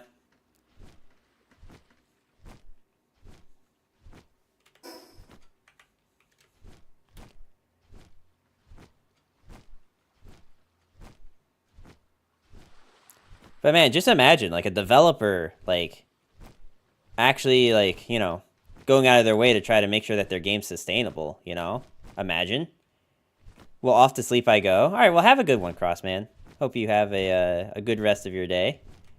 Or evening, if you're going to bed. Hope you get a good night's sleep.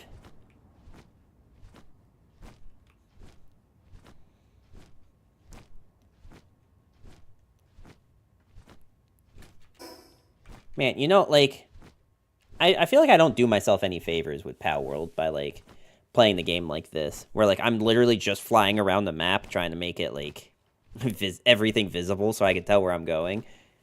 But, man, it is quite brutal that the mountain is, like, literally nothing. There's almost literally nothing here.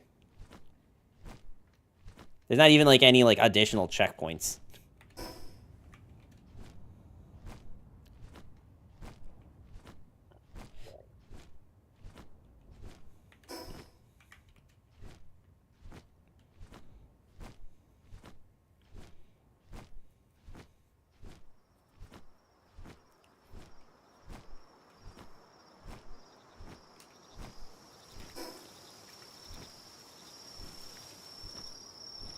You know, I probably could go over that side right now, because it is cool.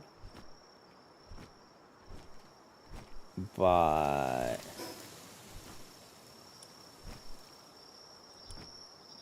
like, I could keep going on this mountain, but it's just like there's nothing there. Like, maybe there's another checkpoint in here or in here. But it's, like, kind of hard to, like, get there to check.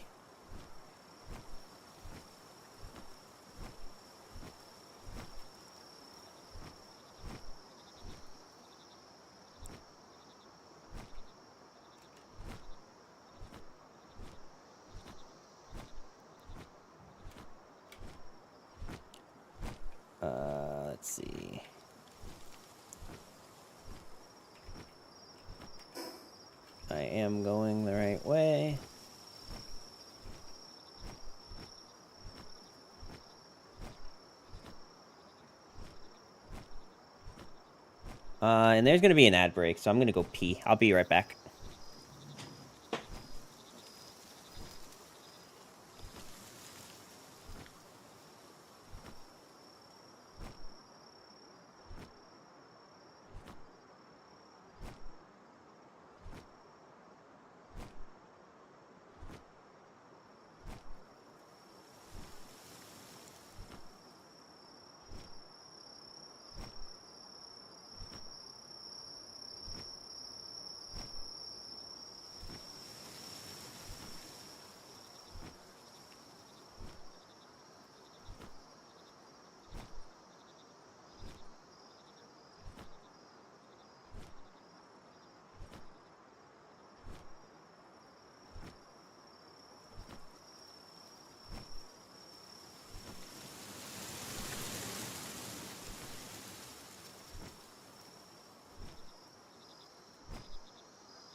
All right, we are back.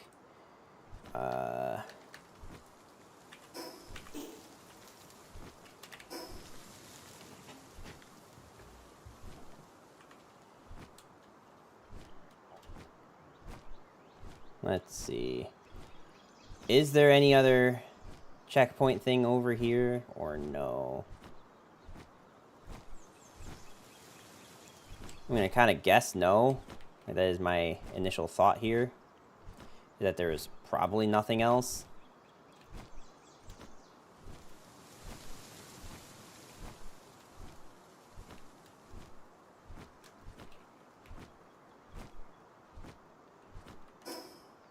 Oh, I've literally gone in the opposite direction. Okay.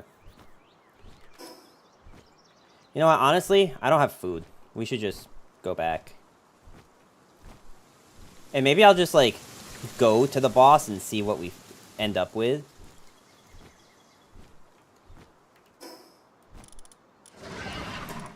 Yeah, I know you're hungry.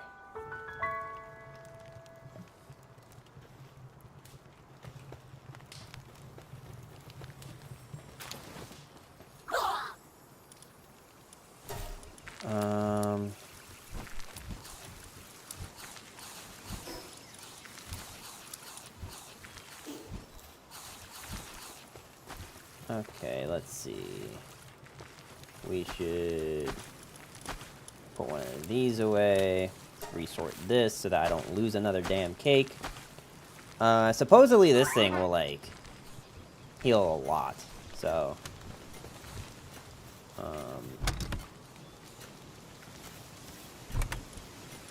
boom, boom.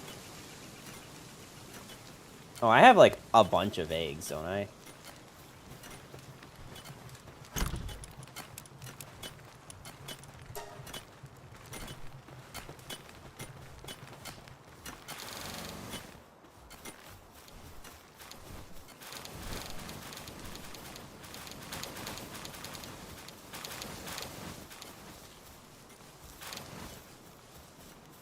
Oh,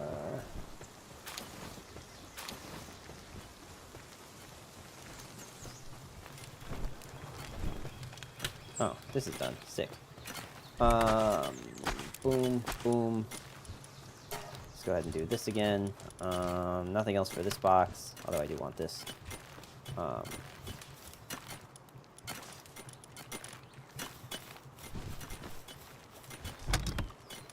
do want this.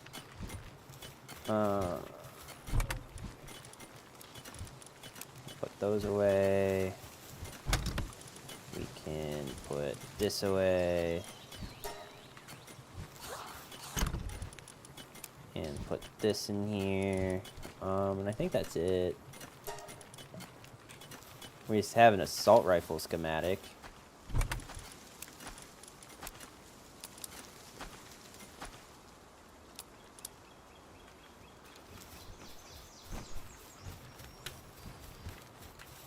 Which, I mean, I guess means that I can make an assault rifle somehow. Yeah, so we can make an assault rifle, like, before being level whatever. So that could be fun. But I need carbon fiber, and I need refined ingots. So how do I make carbon fiber? Do I even have carbon fiber as an option yet? I feel like I have it unlocked, right?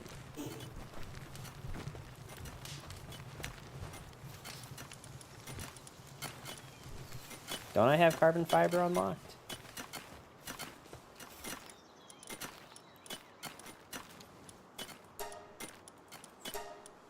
Well, I mean, I'm just making carbon fiber off the wazoo anyway, so...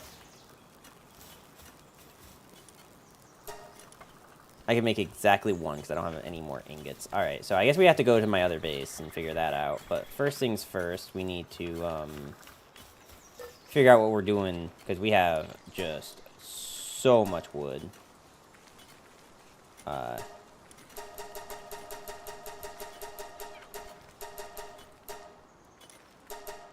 Sure, we can spare 200 wood. We might actually be getting to the point where we're starting to use up the wood that we have. We might actually be getting to that point. I have no idea what that button was, but I wanted no part of it. So...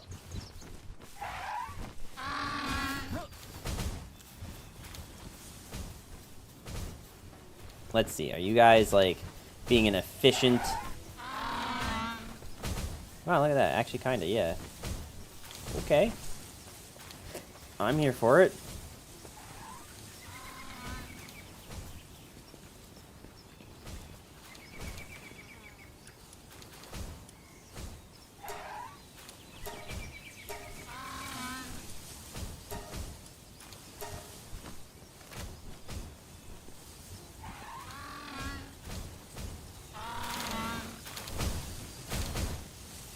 They just keep giving me more stuff as I'm trying to walk away.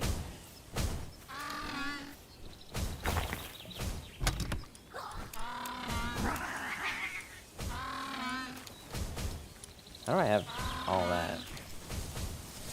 Anyway, we want to go back here.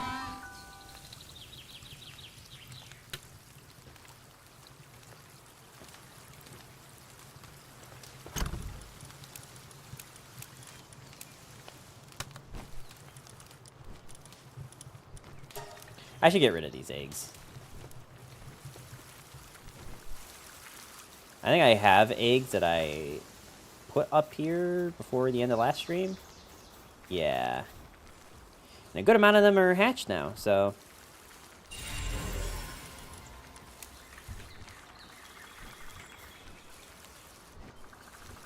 not all of them, but like a good amount of them. Oh, that one's not done.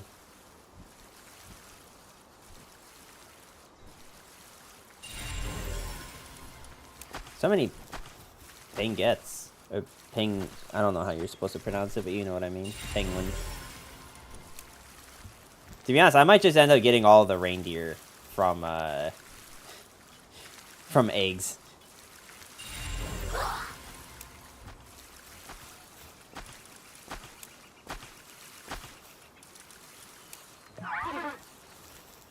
any more of you actually ready to hatch.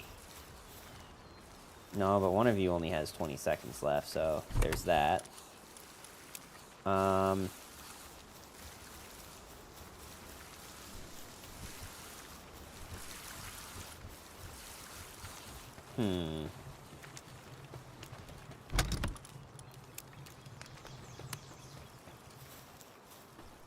What do I need for the, special... Yeah, improved furnace? You need cement. 30 cement and flame organs. Okay. Because what I want to do, I think, is I want to start... I want to start moving...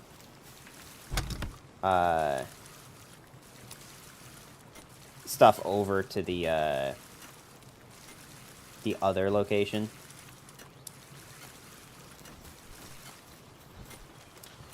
I want to start moving the, like,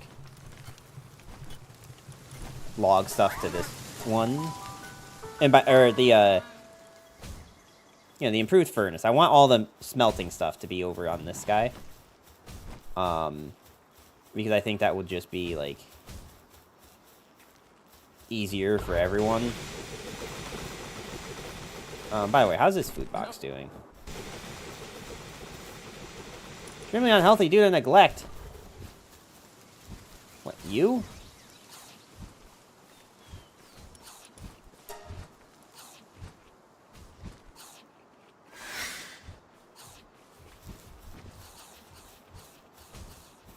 I can't tell which one is stress eating. Oh, is this the one that's stressed?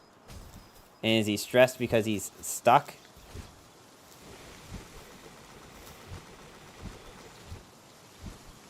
Wait, there's two of them in here. You see, I think I'm starting to understand the reason. I'm pretty sure this is the same one that got stuck once before.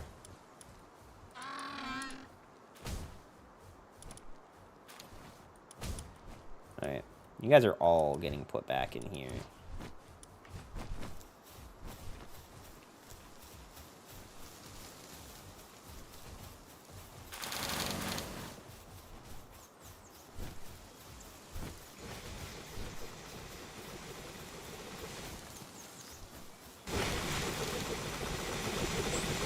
But anyway, I need to, oh, I need stone.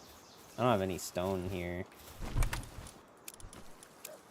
Well, okay, I have some stone, but... Alright, well, let's put... Since I only need, like, 15. Actually, if I do only need 15, then let's just take this.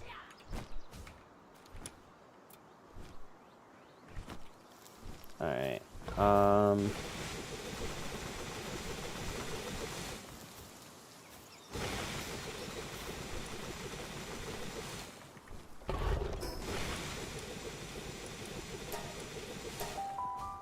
Actually, I don't know why I came to this one. I feel like this is not... Well, I mean, okay, I do need stone.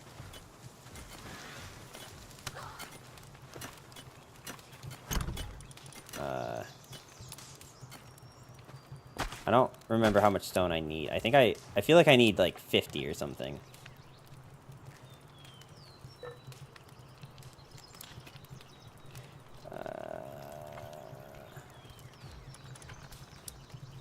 No, you know what? It was definitely, like, closer to, like, 100 or something. So let's just get, like, another, like, 20 in here. And I'm so glad they made it so that you can actually, like, move, like, a tiny bit.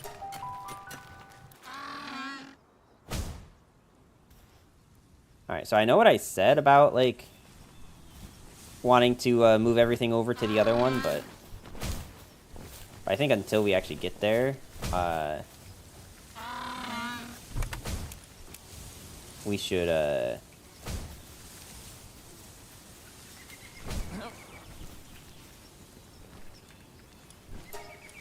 just utilize this one for now, until we're actually at that point.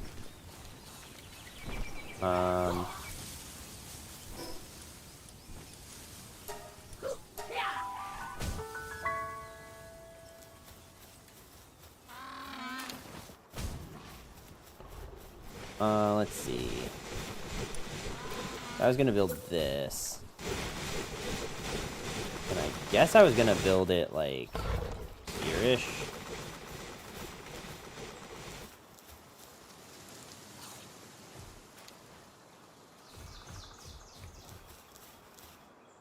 I don't actually know which way it's, like, supposed to go, but... Wow. 5 whole minutes taken off. If you leave... I have exactly 40 seconds of patience. If this goes any higher... I'm leaving. I'm sorry.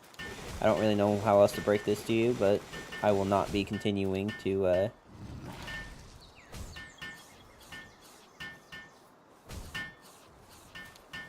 do this if you leave. And you guys will be on your own.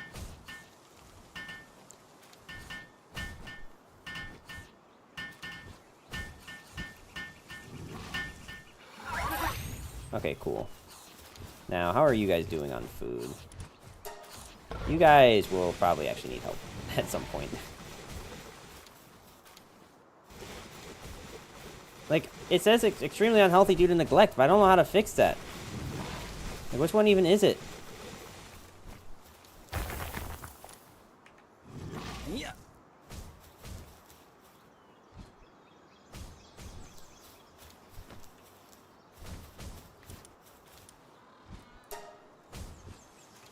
Oh, I didn't realize that. Oh god, am I gonna have to wait for him?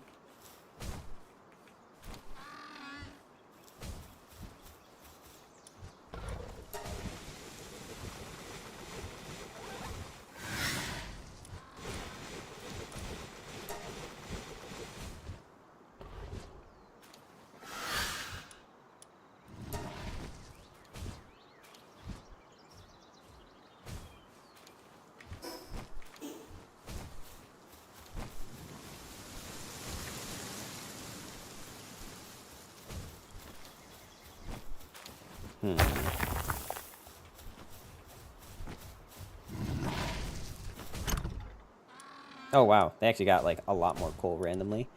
Also, okay, well, I guess we don't need that there anymore then. Not exactly what I had in mind, but I guess that'll do.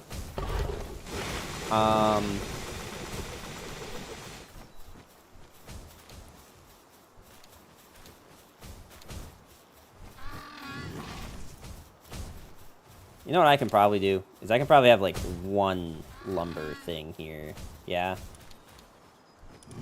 I mean, I have technically the robin quill, but... Actually, I don't even know where the robin quill is.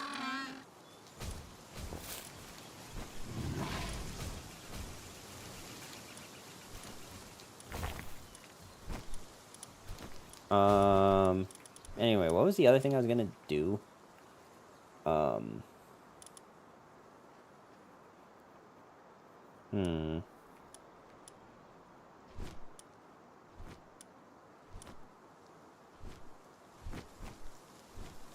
Oh, I wanted something that was, like, lumber specific, right?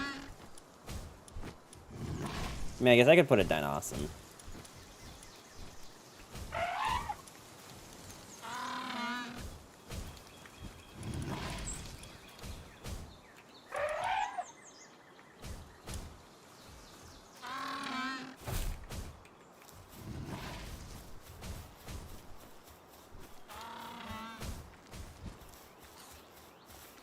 Where are you sleeping?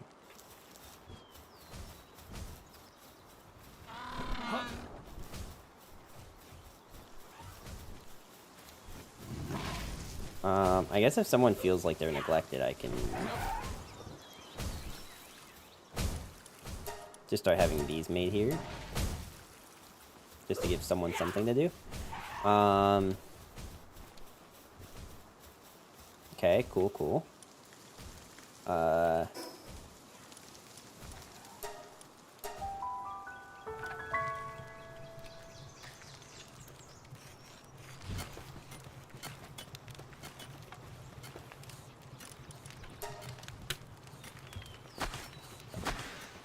I should probably, like, give them another, like, setting of these, right? Over on that other plantation. Oh,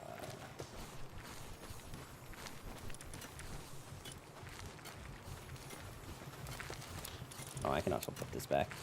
And then I can put, I don't think I have anything that goes in that one. And we can put the flame organ back.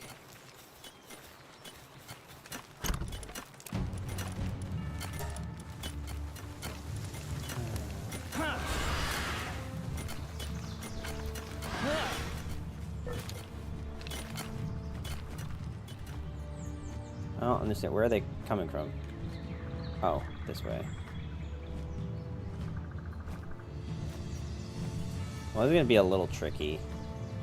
Just because they are all flying.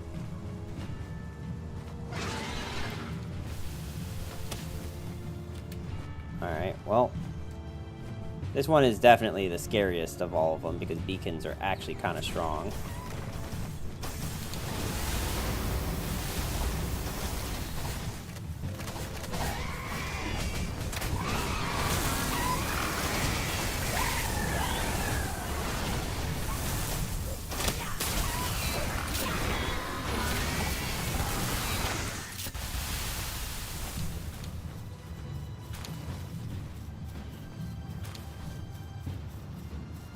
Yeah, y'all rolled up in the wrong crib. I'm not sure what those beacons are doing, but I kind of do.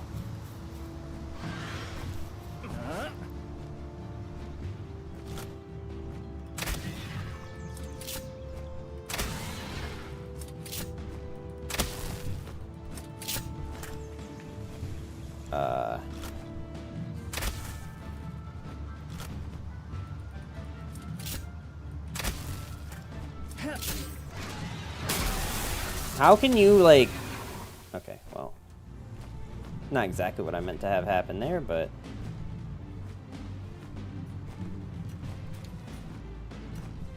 I don't even think I need this one. I just want it dead.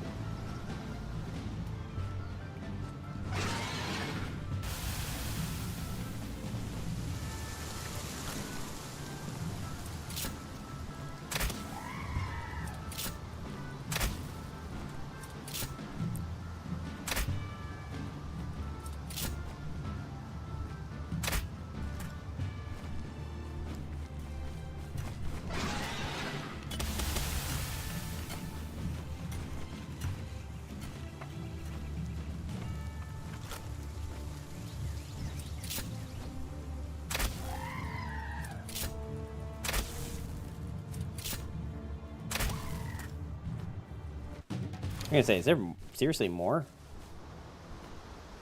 I will say, the bird one is definitely the hardest one of any of these raids that happen.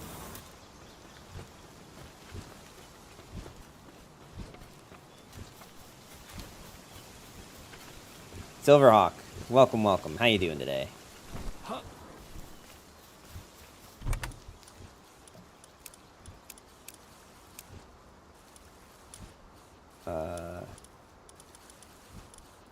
I mean, honestly, I guess I can just put those there. Show Magi. I have told you twice now that I don't have her yet. I can't show you something that I don't have. I literally won't have one until August at the earliest. Doing fine. Did not just wake up from an unplanned nap. No, of course not. How'd you make out with your car? How'd that go over? You're not dead, so I assume it got fixed, but... I guess you can never be too sure these days. TCG Player, they don't sell it. TCG Player doesn't do Japanese cards.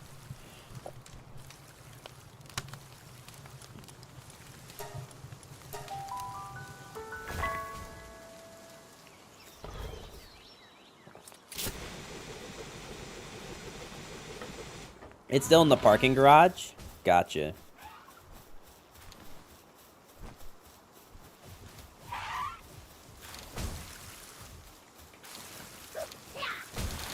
Making out in the car? Oh, because I said, how'd you make out? Ha ha ha ha ha ha ha.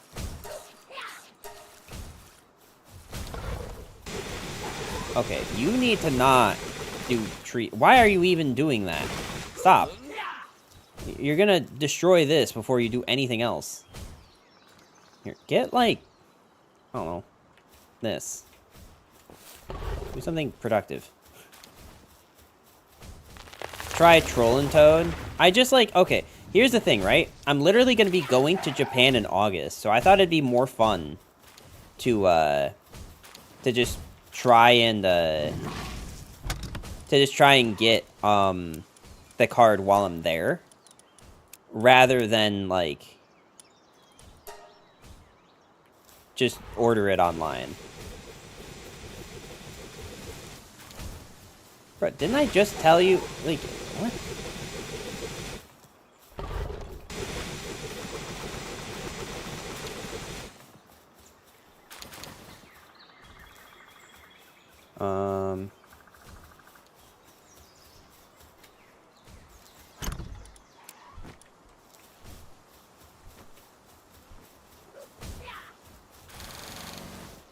Alright, I think what I need to do is I need to get more seeds. I have no idea what that is, Addy Yogi.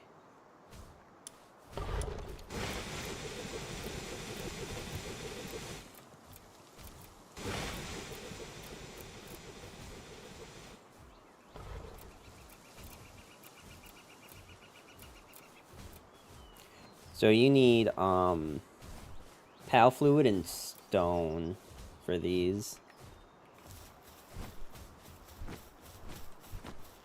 You will once you get there. Okay. Doesn't exactly,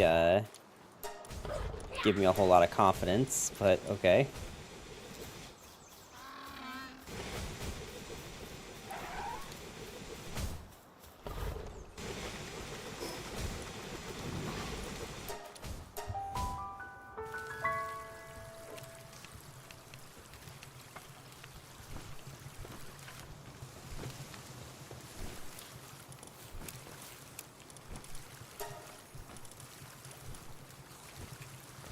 It's the nerd center of Japan. Gotcha. No, I'm sure I'll try it. I'll try going there.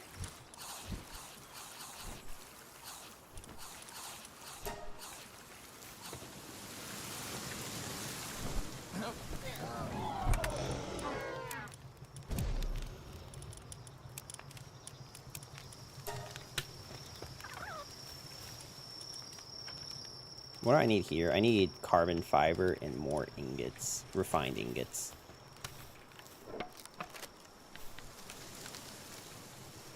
Oh, okay. Well, we're stuck.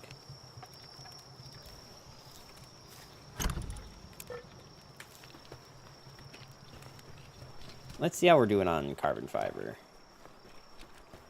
Slowly, but we are getting there.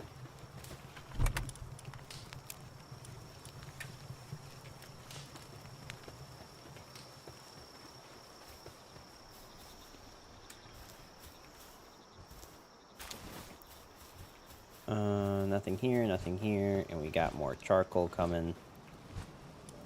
I might as well just max out on this.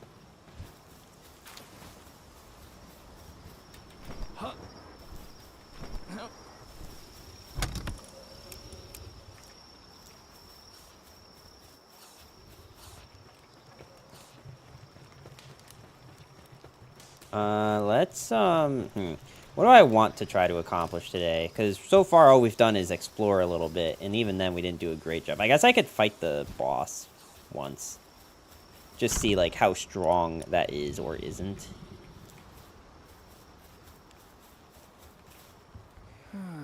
I'm sure it's very strong, but, like, I'm just talking, like, I need to know, like, how close we are or are not. And I also don't know if this is the dragon one or the dark one. So I guess that's what we're gonna go and find out.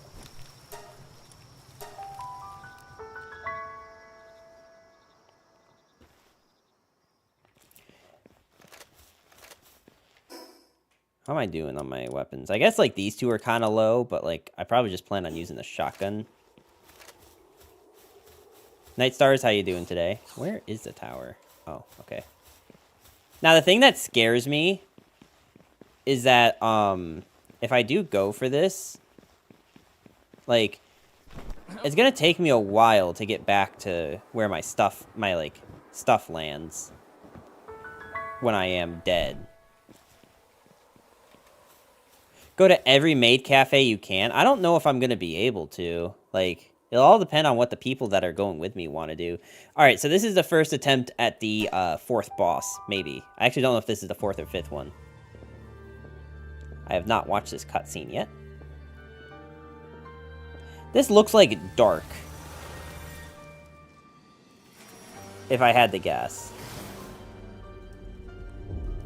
Huh.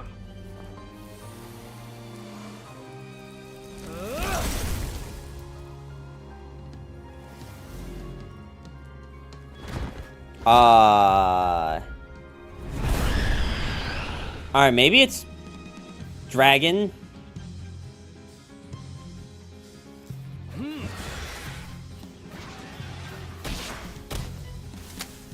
I do 10?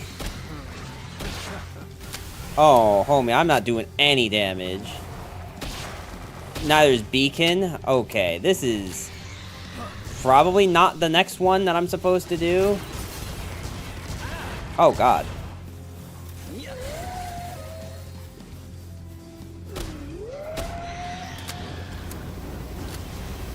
Well, Dragon is doing something against it, which tells me that this is the dark one. So this is the dark one. Because Dragon attacks did something against it. You see how it's, like, glowing like that?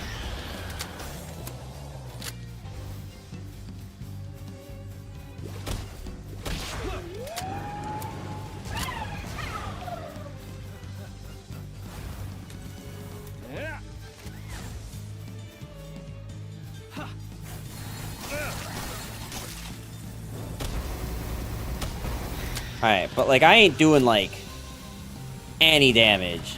Like, literally any, and I have the shotgun right now. And also, it, like, basically one-shot me. Okay.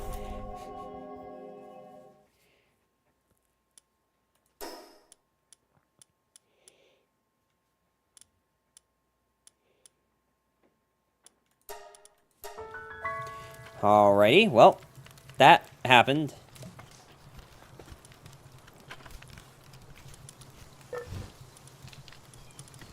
So not even, like, remotely close to being able to do that one. Okay. But, I mean, most of my pals are, like, in the 30s. So that probably makes sense. Maybe what I should try to do is just make the hot stuff and see if the other tower boss seems any easier. If the other one seems easier, then maybe we're just going to do that instead. I need our socks.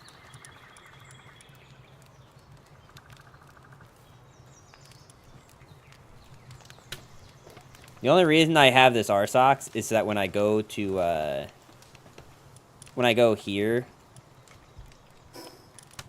we can, like, get our stuff back kind of quickly. Just please don't kill me during the cutscene.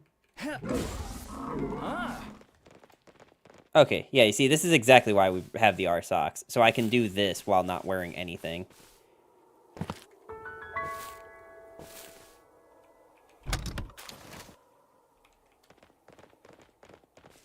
And away we go. Because no shot are we attempting that again.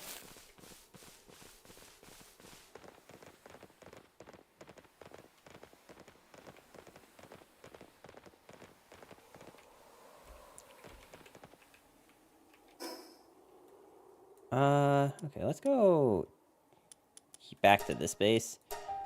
Okay. So, I mean, yeah, the shotgun's not doing any damage, but I think the issue might just also be us. Oh my god, I don't understand how they're, like, they just get stuck on this stupid thing that we created. And I literally don't know how to fix it.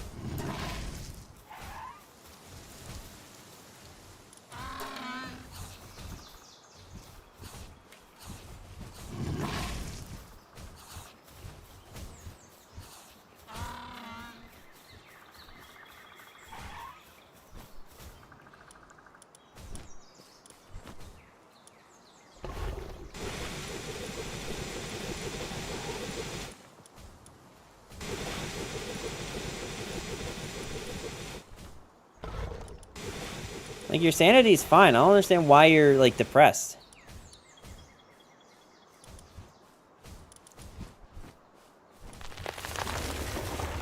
And you should have plenty to do because I need stuff to get moved. You know what? Maybe what it is I need to get, like, more things to mine here. Maybe if I have more things mining, it'll, trigger more things that need to get moved back and forth.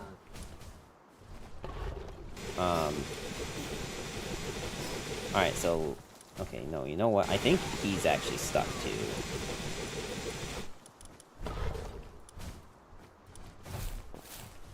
PAL Genetic Research Unit X... Yeah, we caught a dude, because he's level 40-something, and it just seemed like it'd be better than trying to, start from scratch, you know?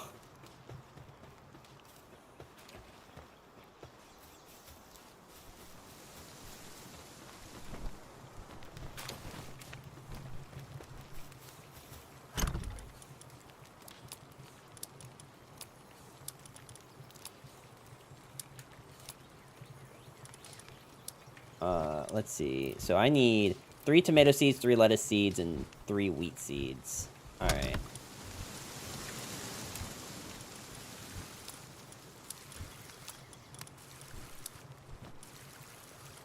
And then, what else do I need? I need, like, a bunch of stone. And then some PAL fluid. We're just gonna take all of it.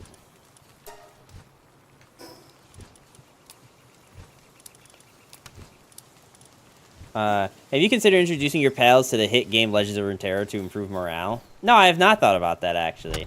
Maybe I should. Maybe teach them how to, you know, play really fun and interesting decks like Lurk. Or Karma Set. You know, if they love sitting around doing nothing, they might love playing Karma Set.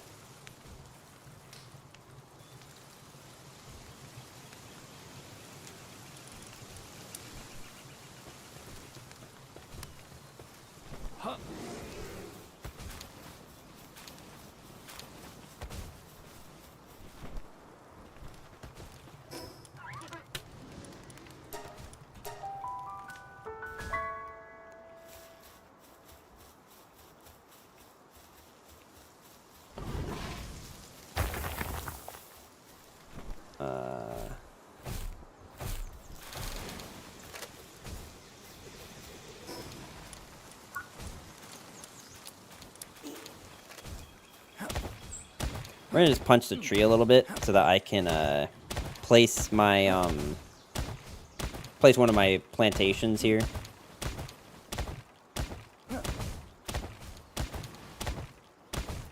I feel like this is gonna take a while, even with me having like. Oh, just kidding.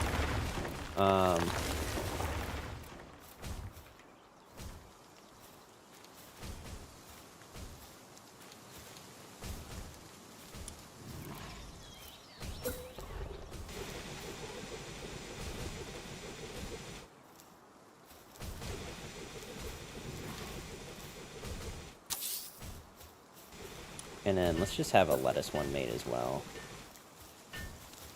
Why can't this one be made?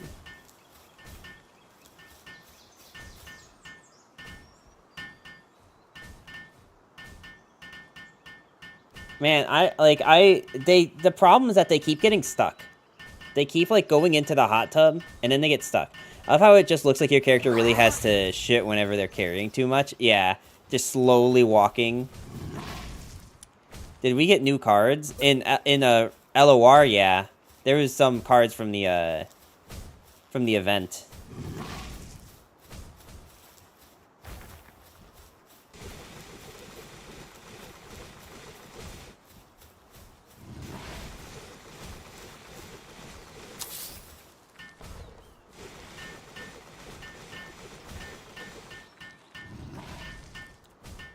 Bird support? There was bird support.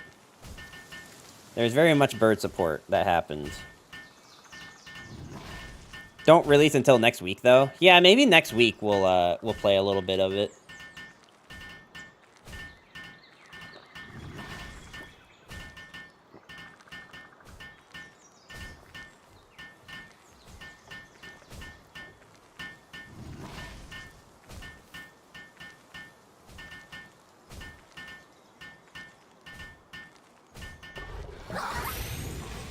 Can you play Dancing Sea Spirits Bard?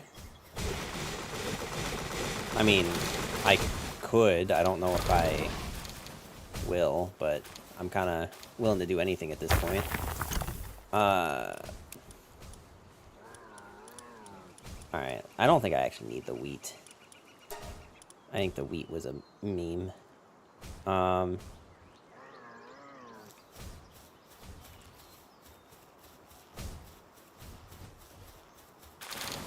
See, this is what I'm talking about. Like, they're supposed to be really good at picking things up and putting them in places, but they're literally not doing it. They're literally just getting stuck, like, in the floor. I bet you that they're both stuck down here.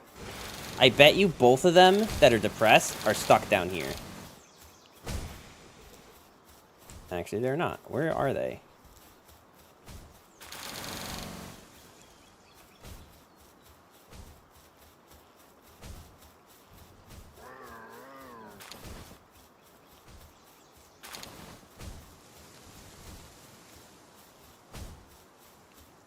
I genuinely don't even know where they're stuck now. They're probably, like, in the floor. If I had to guess.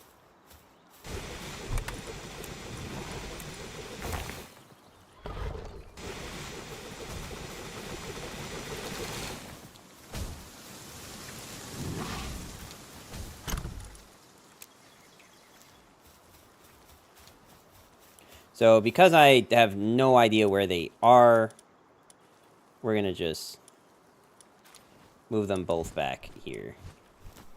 I would also be depressed if I was in the floor. Like, I don't know what the issue is. The issue is that they don't have anything to do? Is that the problem?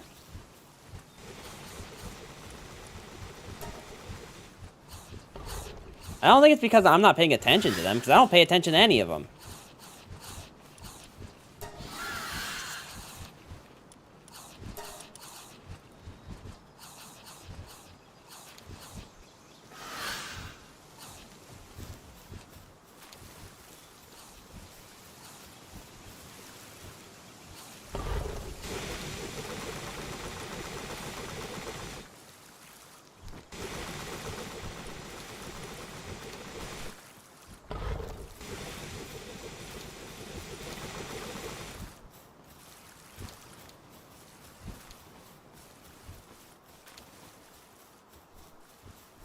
Oh, maybe that's part of it. But what is he transporting?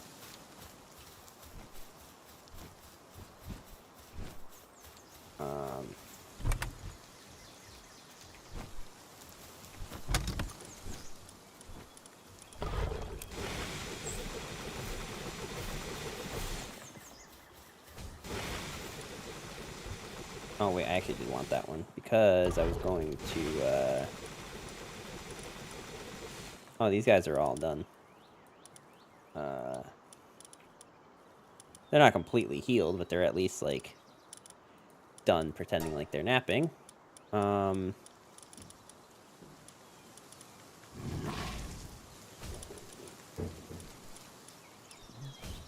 Be honest, Numbers, if your staff sent you a photo of their COVID test, would you check the metadata?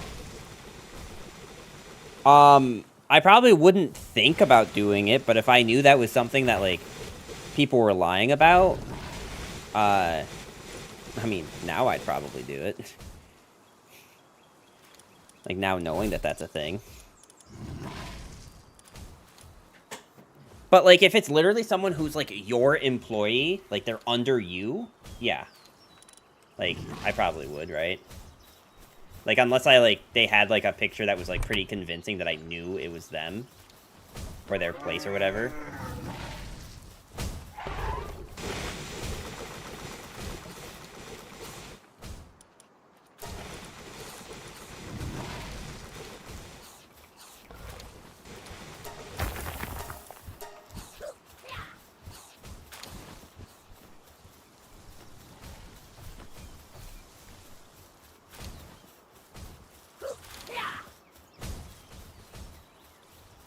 You don't need COVID tests anymore.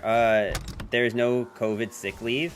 Some companies, some like private small companies still give COVID sick leave. Like, they're due of their own Accord, but I'm pretty sure some companies still do it. Also, Night Stars, just so you know, Sleeper is not in the U.S. Rockstar, how you doing today? Welcome, welcome. My state doesn't require shit to prove I'm sick. Seems to be in pain from a broken bone. Which one is that? Wait, which Tombat is it that's, like, in pain?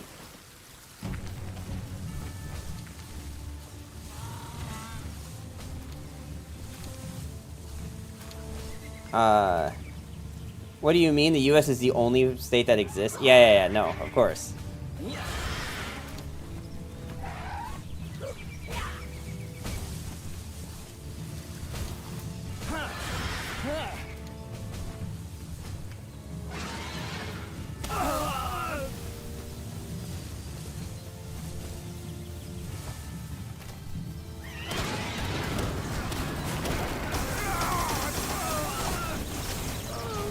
Damn, they got obliterated, dog.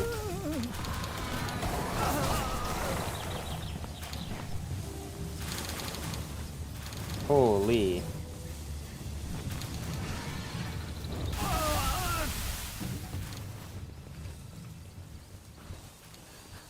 My pals obliterated them. Okay, hold on. I just found out the most cursed way someone can die. Huh? Don't search Mr. Hands. Oh, I've heard of that. Don't worry, I've heard of that. How many countries have worse labor laws than the U.S., though? Yeah, no, we don't even have, universal health care.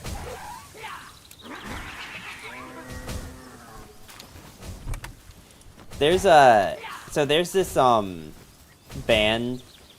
I don't, like, listen to them, but they're popular in the scene that in the scene of music that I listen to. They're called Knocked Loose. And one of their, this one kind of viral tweet happened, or I guess it's a TikTok, of one of their shows. Knocked Loose is known for doing pretty heavy mosh pits. And the clip is just the lead singer right before the beat drops. He just goes, "If you have health care, prove it." Just to like get people ready to do like a mosh pit.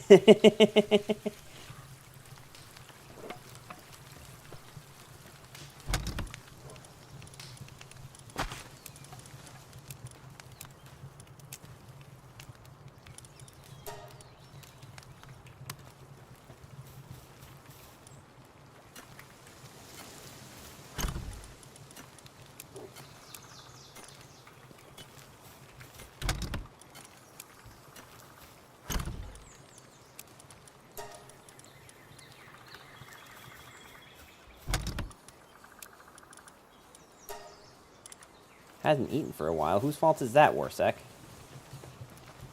Like, you definitely have food here. You guys have so much food here, in fact.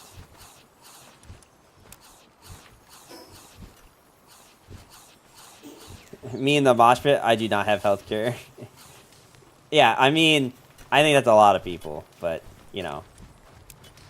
It do what it do.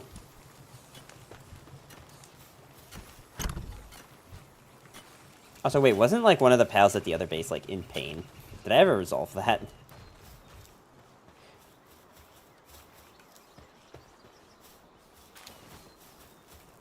Alright, I need some more yellow balls. I don't think I want to make... you know what? 40 is fine. I want to see numbers in the mosh pit. I try to avoid the mosh pit at all costs. Just because I don't like being hit.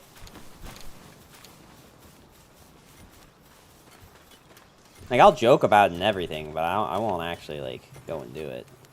That ain't for me, chat.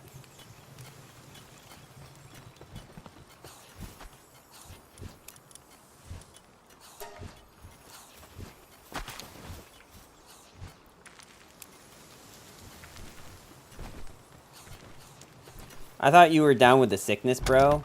Not that kind of sickness. I like the music. I ain't trying to get slap a third though, you know. I need more carbon fiber. Actually, I don't need that much more carbon fiber.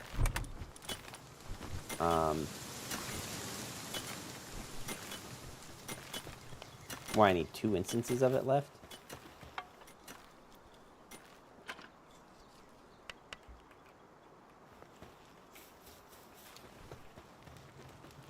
I need 60, I think.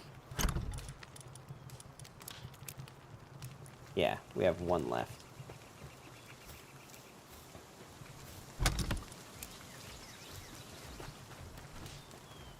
As long as you're not moshing with or breaking or near Black Veil Bride fans, you'll be fine. I actually saw them. The first time I saw them was in Vegas 2 years ago. I wanted to go to, like...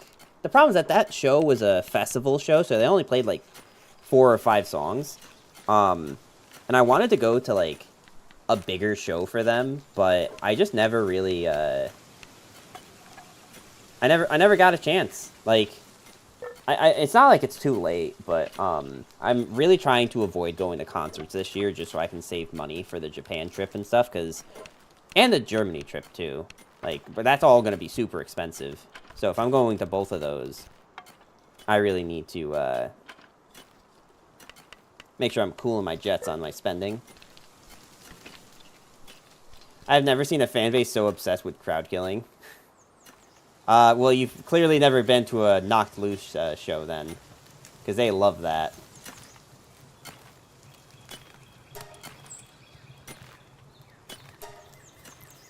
Alright, I don't know that, like, I'll actually, like, have a reason to have that assault rifle early, but at least I can, like, get it made now.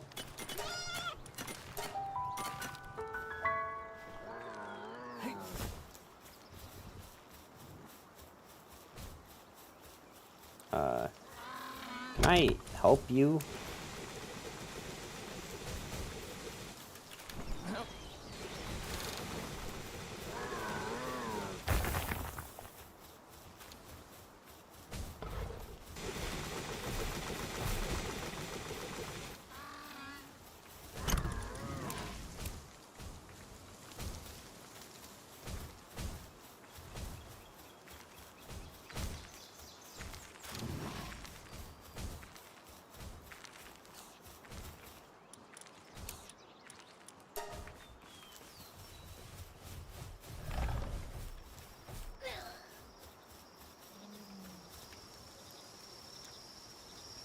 Okay, are they even, like, in their beds? You know what I think the problem is? I think the problem is that they're trying to use the hot tub, and every time they go to use the hot tub, they get stuck. I think that's the problem with these two. I don't know how or why, but every time they use it, they get stuck.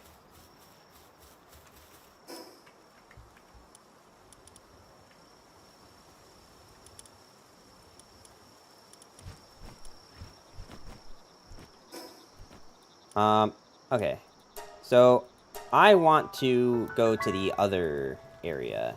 But that desert's almost definitely too hot, I think. So...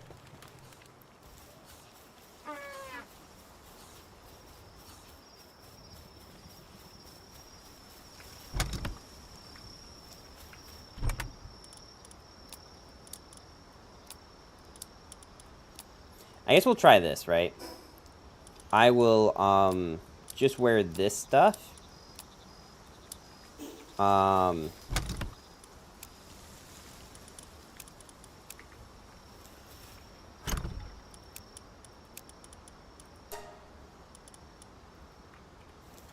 that we can go to the desert.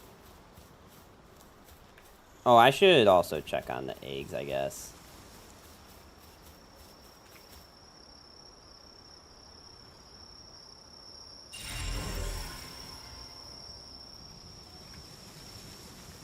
Oh, this one's not... These two aren't even done. Okay. I've never seen that thing before.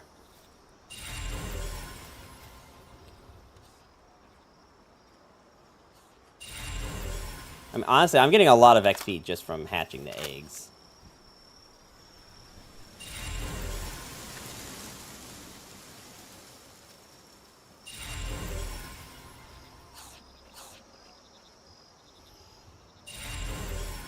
Like, we're gonna get the 43 off of this, probably.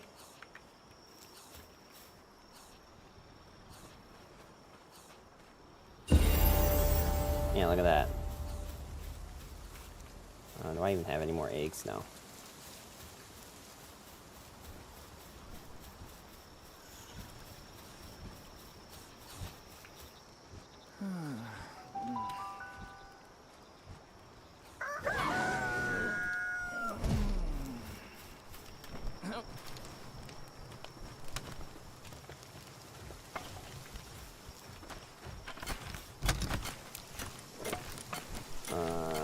I should probably repair the, I should probably repair the crossbow now. Just so that, like, if I need to use it, it's not like... Oh, I don't even have enough of anything. Okay, just kidding. We're not going to repair shit.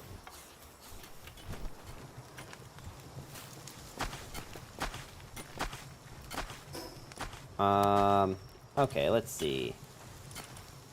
We want to explore this side, right? You know, actually... No, we're going to explore this. Make sure that our heat-proof stuff is, in fact, sufficient. Seems like it is. I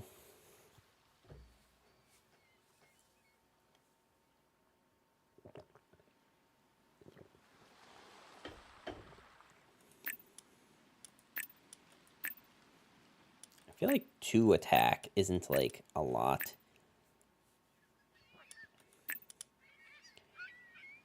But I also feel like it's probably better than... Like, is there, like, a max of everything? Or, like, is there no max on these?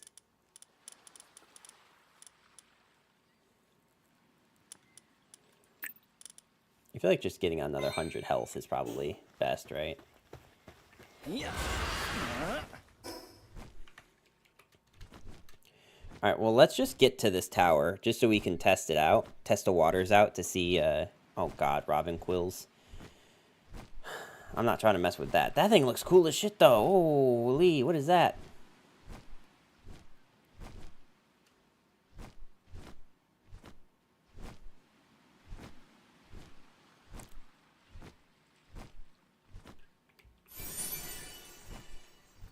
That thing looks pretty sick, too. A Dinossum. That's awesome.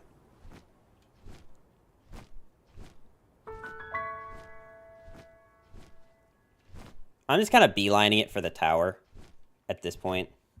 I really hope nothing, like, gets me. Also, what are the levels of things here? So 38s. So everything over at that one area was like 40-something in the tower, right? They were all like in the 40s, as to where these things are like the low 30s or mid to high 30s. So maybe you are supposed to come to the desert first, and then to the snow tower. Because there is like pretty much nothing over there.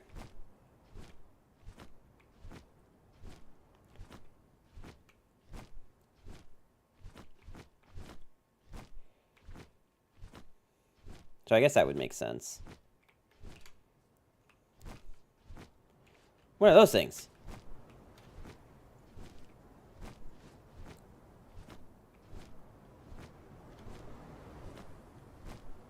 Oh, just normal, Tokos. Interesting.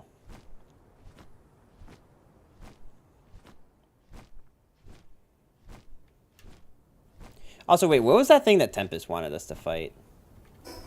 Oh, it's coming up here.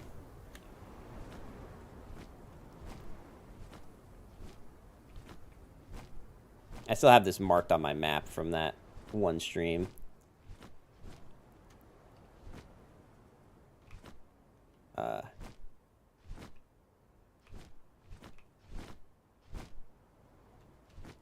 Okay. There we go. Rayhounds look sick.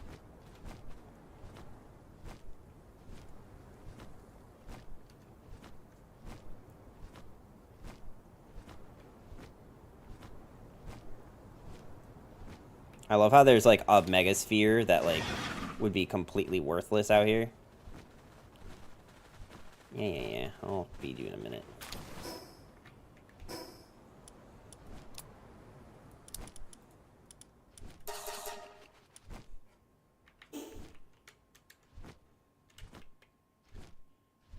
I actually do want to, like, be trying to collect eggs as much as possible, because they are just, like, a really easy source of XP.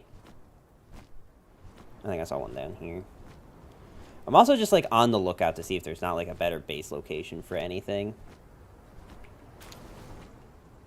I don't, like, see any particular thing. Yeah, I think you're definitely supposed to come here before the mountain.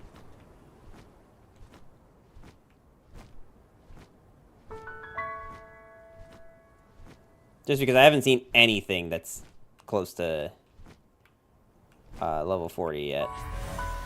So that means that this is the dragon one, and dragon is weak to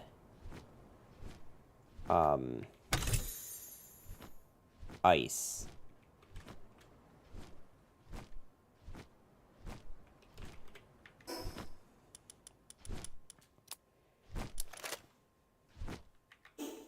So what I'm gonna do, chat. Oh, that's not what I wanted. What I'm gonna do is we're going to now that I've like discovered which one's which, and the dragon types are gonna need to get like a hell of a lot stronger than they are now. But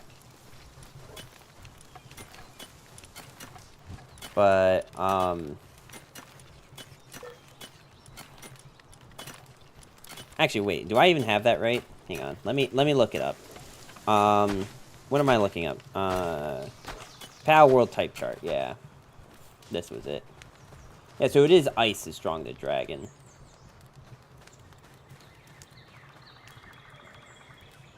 Okay. Well, we can take care of that.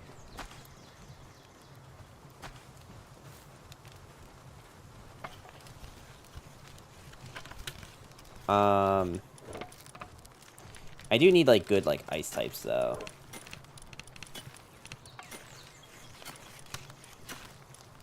Like, these dragons are sick, but they are not what we're looking for. So what should I have for my ice types?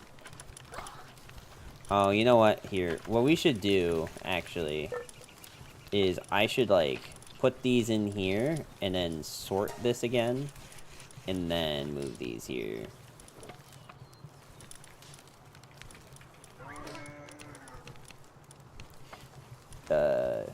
Grizzbolts.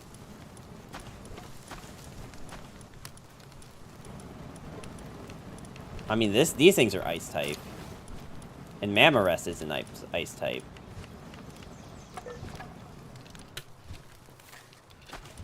Now, granted, Mammarest is not, like, the biggest damage outputter. But since I've been over to the ice area, maybe... Being level 37.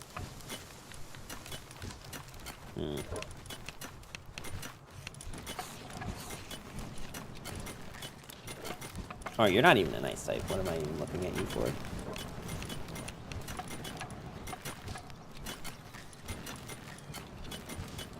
What is Musclehead? Attack speed and work speed. Okay.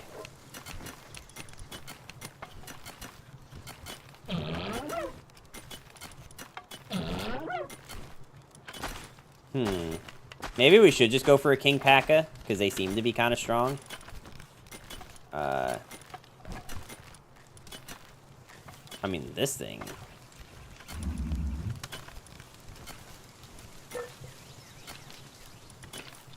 Alright, fine. We'll just, like, try having a few of these in the party and see how strong they end up getting. I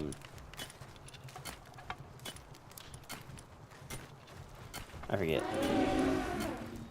Alright, so work speed doesn't actually do anything. That Definitely don't want brittle. Pyromaniac. 10% increase to fire attack damage. Oh, great. I'm glad my ice type Mamorest has that. Alright, fine. We'll just keep this one in the party and see if it's any good. And we'll put in a King P.E.K.K.A. And we'll just keep the level 42 homie in the party. We're gonna go kill a Mamorest just to see how strong things get once they're like level 20 something.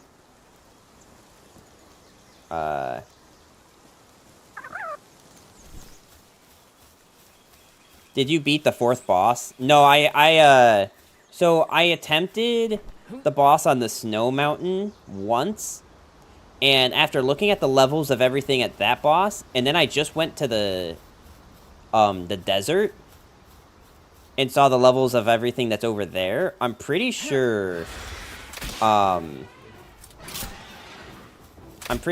supposed to do the desert first.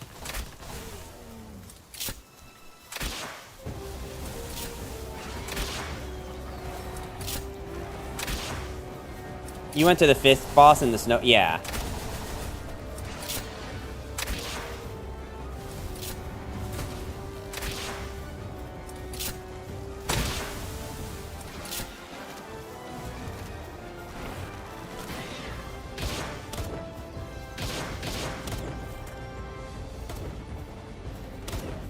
I don't understand how he's got such mad hoops.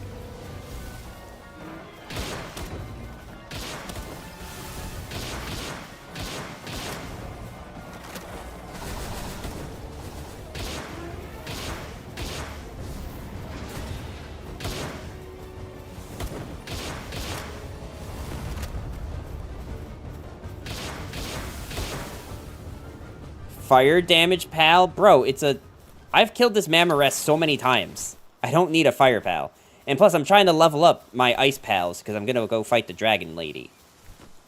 So it doesn't make sense to fill my team with fire pals when I'm trying to level them up. The ice ones. It takes so long. That didn't take long at all.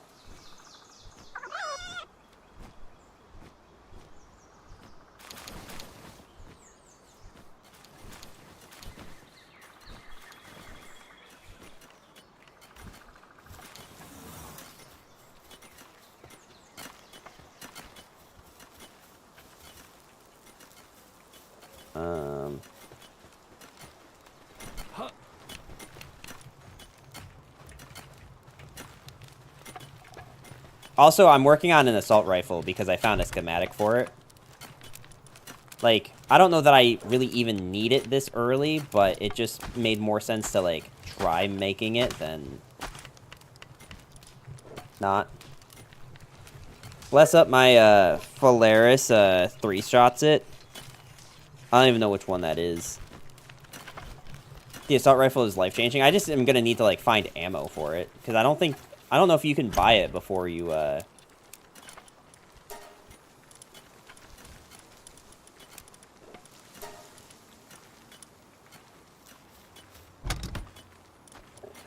before you've had it once. Like, I have some ammo, but it's, like, enough for, like, a fight.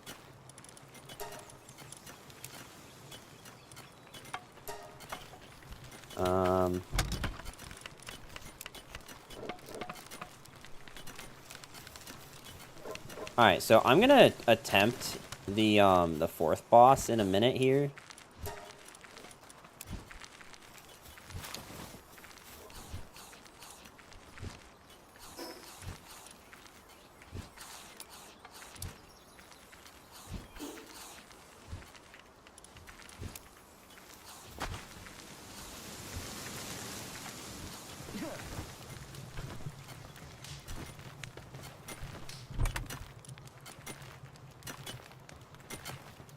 I think your DPS will be too low, sadly. It might be, but I just want to, like... So, what I more want to do is try it to see, like, where we're at. You know what I mean? Like, I just want to see, like, where we're at damage-wise. Why did I come up here? Oh, right, the eggs. That will at least give me, like, some indication of how much I need to,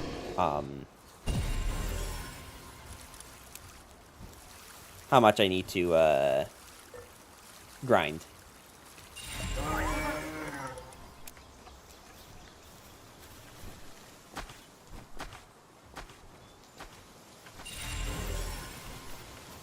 But so my team that I'm planning for going into this boss fight, my team right now is a Wumpo, which, like, I also, like, kind of fought that Mammorest just so I could take a look at their stats to see if it even seemed like something I should be, like, going for.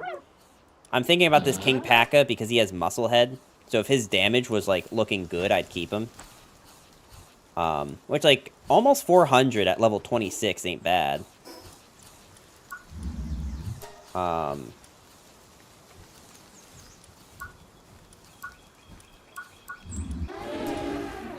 See, now, this Mammorest is the same level as both of those and has, like, no damage. So, like, I'm kind of thinking I don't want this Mammorest.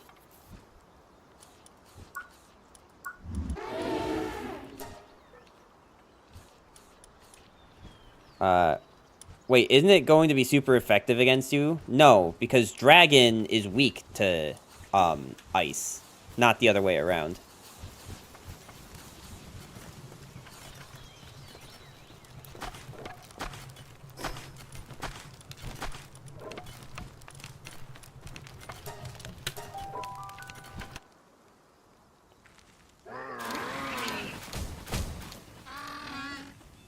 Am I crazy? I think so. Isn't it Fire Dark? No, it's, I can bring up the... I can show it on stream in a second here.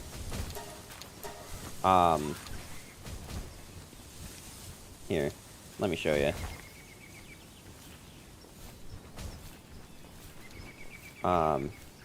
So if you look at this, type chart, open a new tab.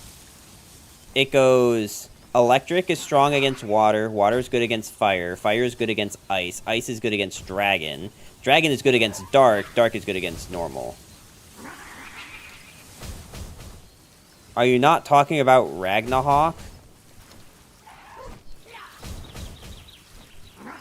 Is the boss of the next thing Ragnarok? Because I thought the next thing was dragon, because the final dude is definitely dark.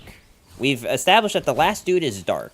The one that's on top of the snow tower, he's dark type. So, because all of our dragon type pals were super effective against it. They were doing 1 damage, but it was still showing up as super effective.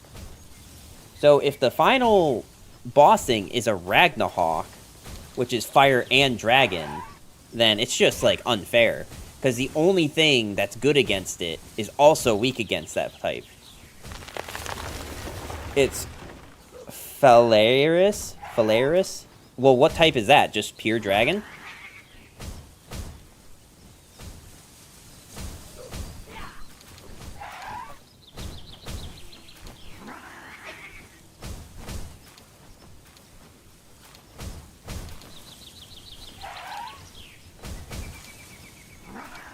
Fire?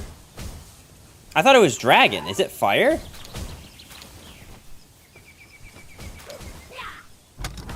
I mean, I could, like, change gears. We haven't, like, committed that much yet to...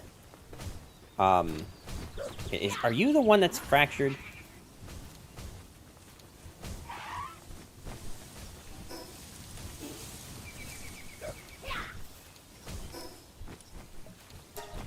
You get melted. Okay, so I need waters then, not ice. Which means we probably do want this thing back still. We're just gonna put these back in our party and then reorganize. Good luck with the ice pals. Well, I mean, I just put them away. Like, I didn't, like, invest that much into them, you know? We fought 1 Mammorest. I think the problem I have is I don't know that I have any, like, water types that are that strong. I think that's part of my problem right now. Like, I could put this thing, but if it's fire, then this is just going to be neutral damage. Which I'm not a huge fan of. And I don't think I want, like, a team of just these.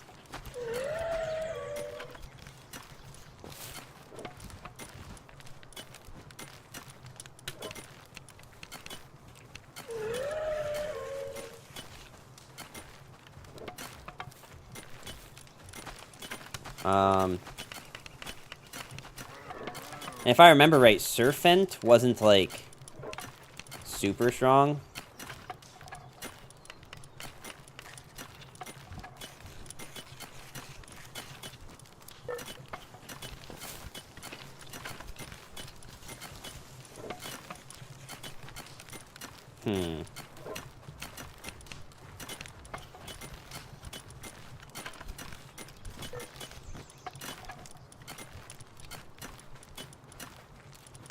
Man, there aren't a whole lot of good water types in this game, are there? Oh, you know what? Actually, there is one that I can think of. But it might be a bit of a struggle to fight. So let's just get let's just put these in our team, just in case we accidentally kill it. But I do have a terrible idea. But it's also I don't know if this thing is water type or dragon, but I think it's worth a shot.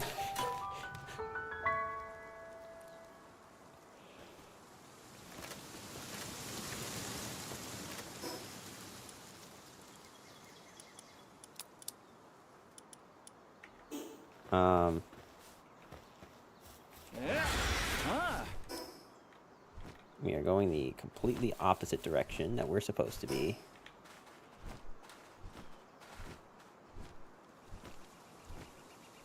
I mean, the fact that this thing's in a lake kind of makes me think that it's water.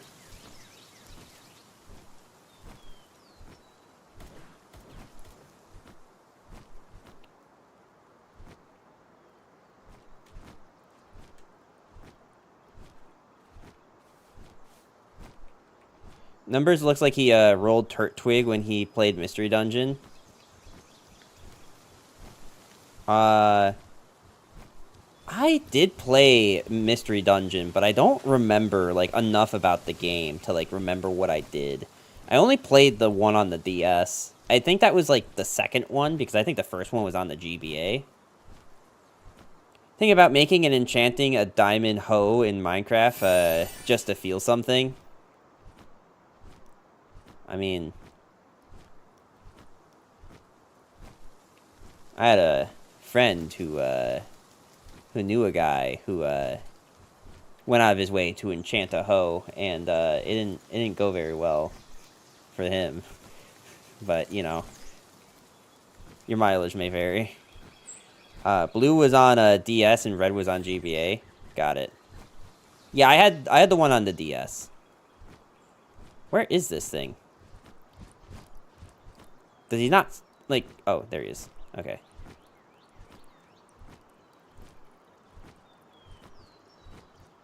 Makes it feel like, this seems like a skill issue.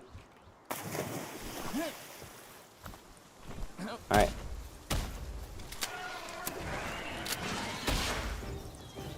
I'm gonna hope that you do something, Beacon. Okay, you actually do a lot of damage to it. New Pokemon game reveal soon, I guess. Yeah, if it's another Legends game, I'll like be kind of interested, but if not, then eh. All right, this thing's actually putting up like a bit of a fight. Don't worry, Electric is four times the Gyarados. Well, this isn't a Gyarados, and I don't think there's. The only thing that is 4 times weak in this game is if something is grass and ice, it is 4 times weak to lightning. But that is the only instance of anything being 4 times weak in this game. They like don't have enough like types. Alright. I think I'm gonna have to ask you to leave, friend. Dude, 5?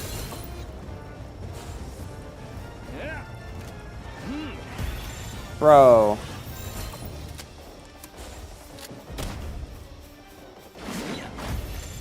I literally can't hit it anymore. I have to change my weapon.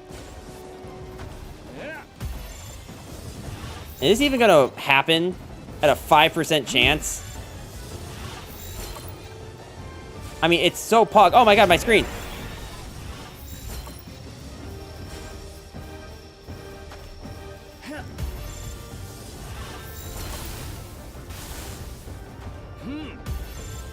You need to make a Master Ball, bro? That's not a thing in this game.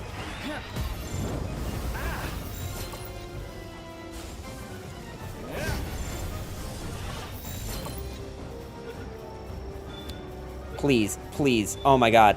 Oh my god, did we do it? Oh my god. Okay, we caught the Jormontide. Holy. I do need to get to one of these things before we die, though.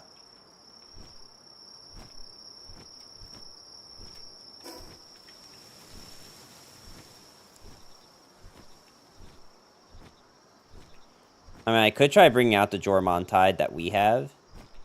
Go buy a lottery ticket.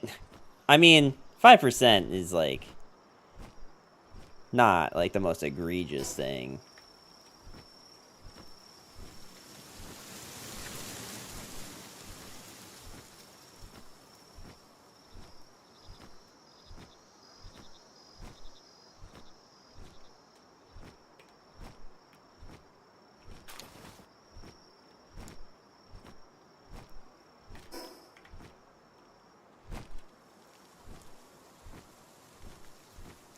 Now I just need to hope I don't die to the cold. If I get too low, I'm gonna have to bring out this Jormontide and hope that he gives me heat.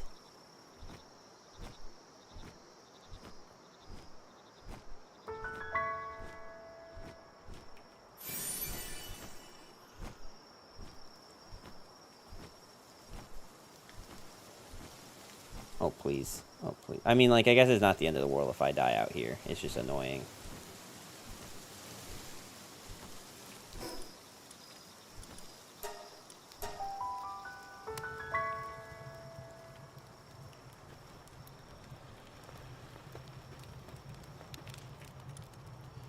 Alright. We need to see, is this thing actually level 45? Or water? Okay, it is water. And what is Lord of the Sea? Plus 20% to water attacks. And plus 5% to... Okay, I don't know why you have Pyromaniac and Lord of the Sea, but... Alright, well, this thing's cracked. So this thing's definitely going on our team. Along with the other Jormontides.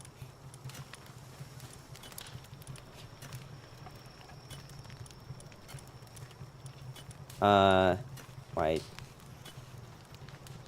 Hydro laser. Yeah, this thing's cracked. This thing does a lot of damage.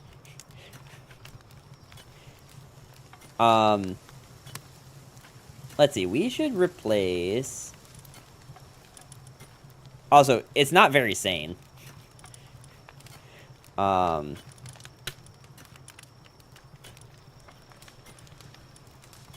There is a second one we can fight, by the way.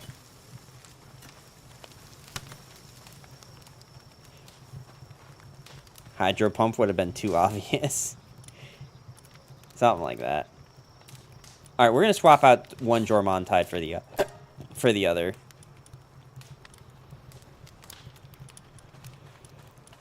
I mean, it's the alpha one, so, like, it's even... Okay, I definitely need to see, like...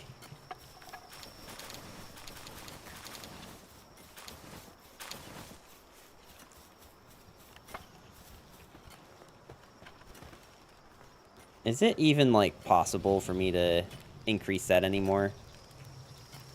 I can increase it once. And now I need a bunch more still. Oh, I was exactly afraid of this, by the way.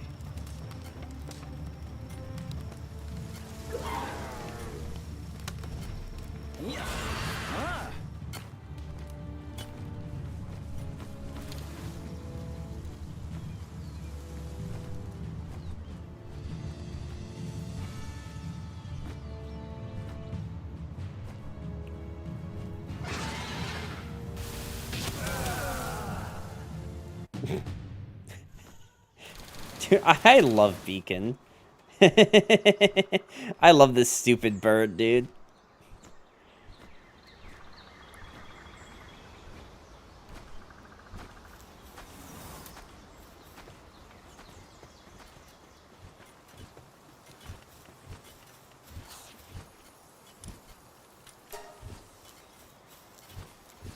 Are you like okay?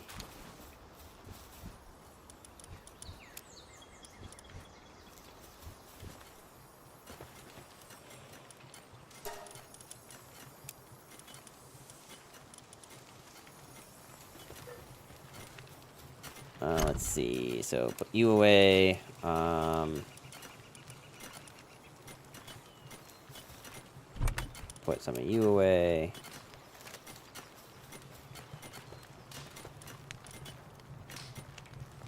I went to the wrong thing. Boom, boom. This is charcoal. Put that away. Oh, we have the assault rifle now. So sick. I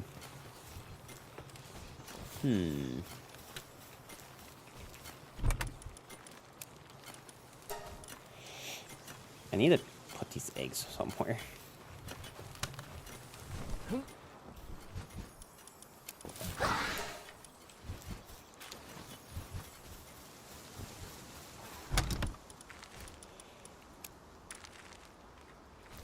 Alright, let's go,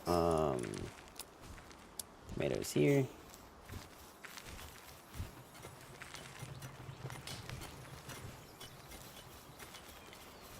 I am quite glad that that worked out with the Jormuntide, because that saves us a lot of work.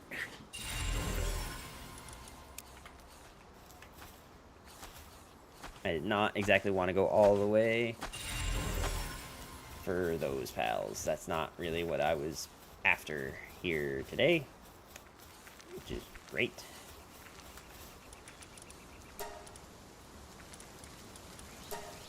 I don't think I really even need this armor, honestly, but...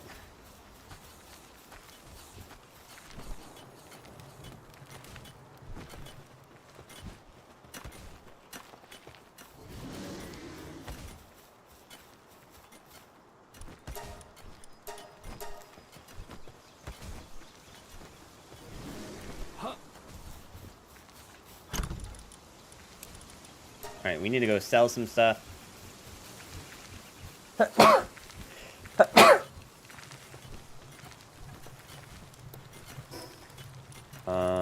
Let's sell some stuff first and also buy some more ammo.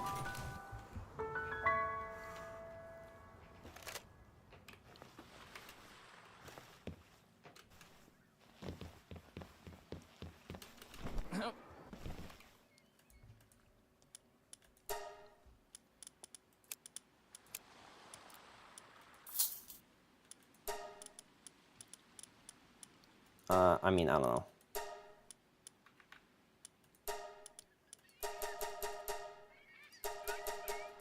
Let's just go for 100 of these. And maybe, like, 100 of these, I guess.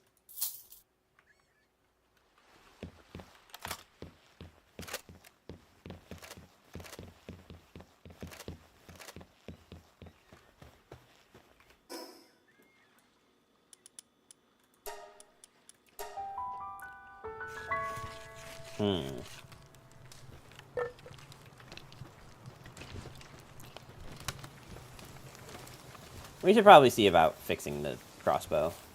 I actually don't know how much that requires. It requires ingots and nails, right. I forgot about the nails.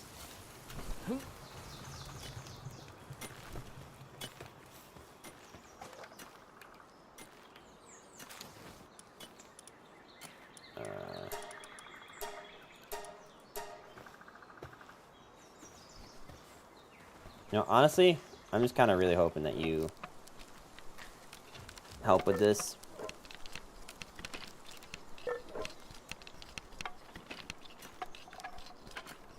I would love to get This carbon fiber back off of my hands. I'm not sure that I really need this much carbon fiber, but I made so much charcoal that I don't know what to do with. I might as well. I don't even know what was here.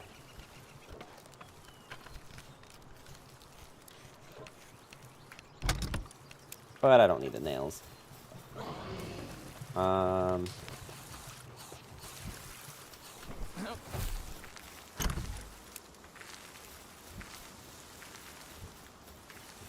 Sure, whatever. We'll grab some of this stuff, since no one else seems to be.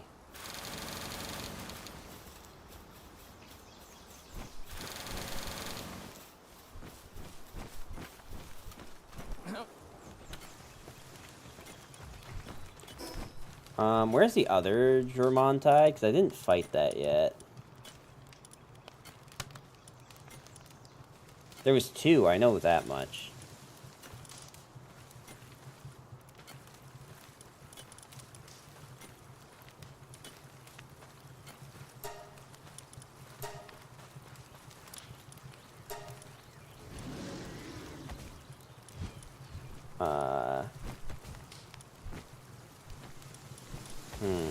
Thought there was a second one anyway.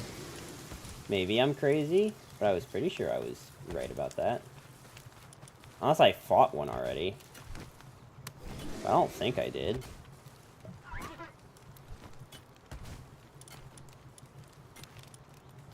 Maybe I should just try to fly around here, just to like clear this off the map, because last time I left something like that, it kind of came back to bite me.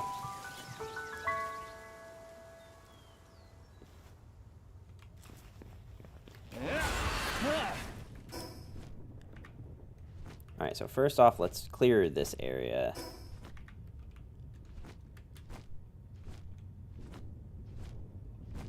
Even though I think the main reason that I didn't clear this was because this area was so hot that our pals were catching on fire.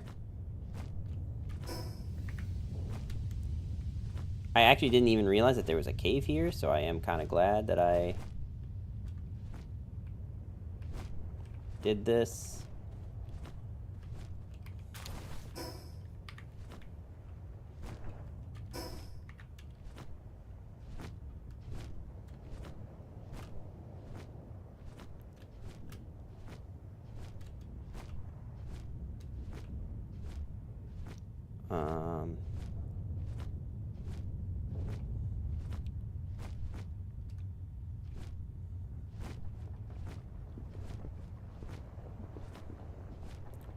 I mean, I guess I did do a pretty good job of, like, kind of informing the player of where you need to go. The only problem is that, like, the bosses don't really scale well with the rest of the world. Like, from what I've noticed, like, if I have to be... If everything around the boss is going to be, like, 10 levels lower than the boss itself, or, like, if things are just, like, not reasonably leveled. Like, I'm pretty sure there were things by the second boss that were, like, level, like, 40. Yeah.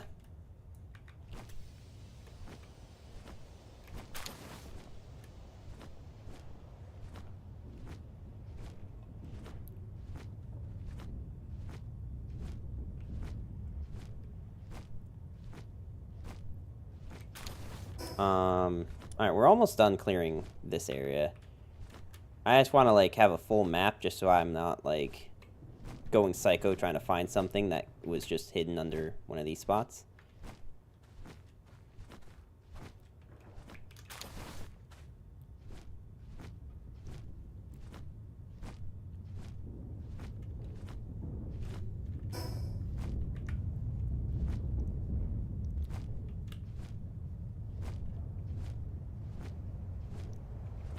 Let's see.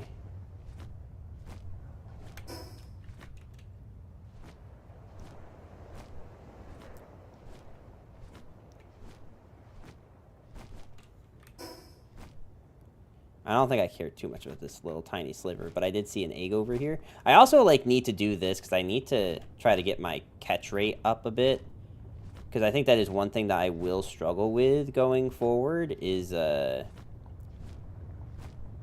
being able to catch, like, the higher level pals, because as you saw, even though I had, the, like, highest form of, sphere available to me, unless maybe right now I have a better one available. No, Legendary Sphere is the next one. But I have Ultra Spheres, right? Like... Actually, wait, no. I have Hyper Spheres. So I haven't even made Ultra Spheres yet. I don't even see them as an option. Do you need the Sphere Assembly Line 2 in order to make that? I didn't even realize that. Oh, disaster. Okay, well, we can get better spheres, I guess, but... Like, I just got into a good groove of getting the spheres that I have now, so... Rip. Okay, can I, like, craft all of these? Because I have so many ancient technology parts. Let's see. 2... 3, 4, 5. I have no idea. Okay, well, you know what? They need these ones, so we might as well just do these ones.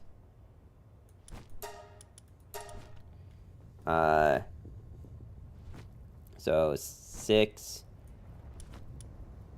7. So that puts us to, you know, we have 10 left, we have 7 left, we have 6 left. Yeah, we'd have 6 left. So we actually can just, like, craft everything.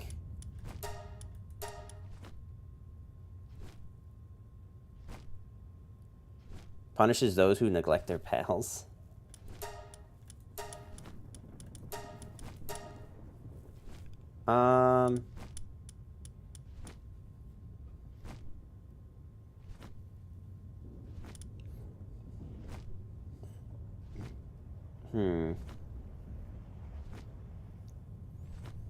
There's just so much stuff that I haven't, like... Well, I guess I should definitely get the Hypersphere.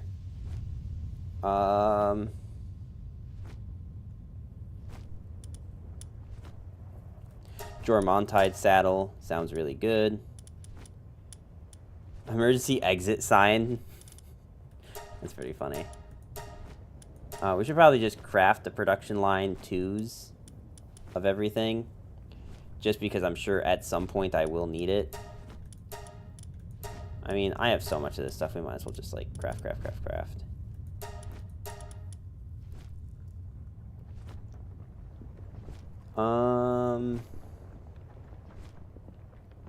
Like, we're almost to the point where we can get legendary spheres, so I almost feel like we just do that. Sword.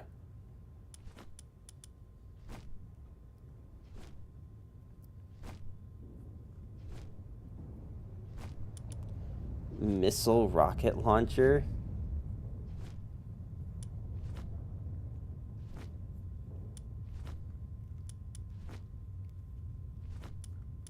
So what do I need for the pale armor?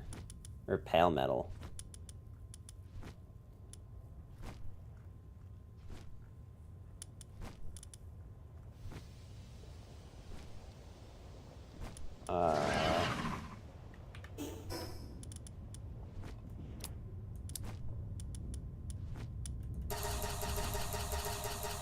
There you go. Okay. Well, it's starting to get a little bit too meta. So let's fly down to this guy. We'll fly to this guy. We will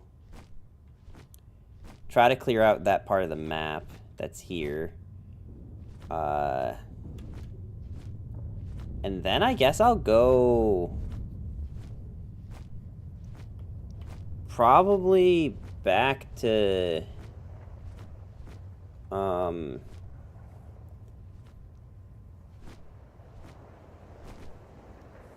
know. We're definitely coming here and just flying up. Or I guess north, not up. I wish you could have, like... I'm not going to finish that thought because everyone's going to laugh at me. Everyone's going to laugh at me, and I'm not really here for it, so I'm not going to finish that thought.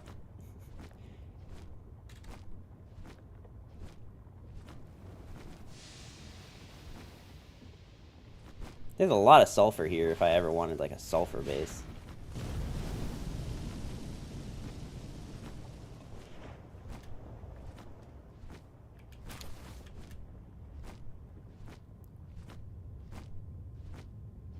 Oh, there's a green thingy. You know, you would think by, like, 60 hours in by now, I would stop calling them green thingies and actually learn the name of it, but we haven't quite gotten to that point yet. We never bully you. Ah, yes, of course.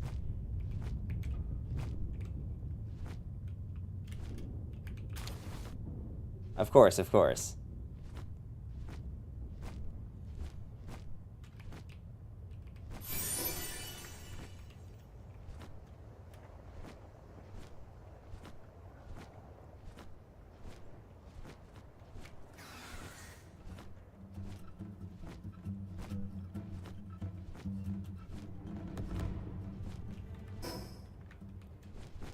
Alright, we're gonna go this way first, I guess. Because this is, like, the harder part of the mountain to go up. I mean, after so many hours of LOR, I still consistently forget card names, and I've played for years. That's fair. That is fair.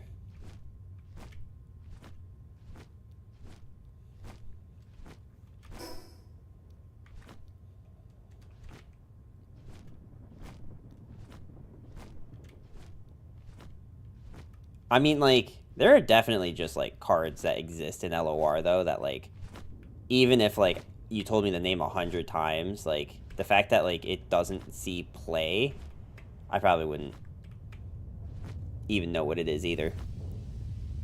Quite honestly.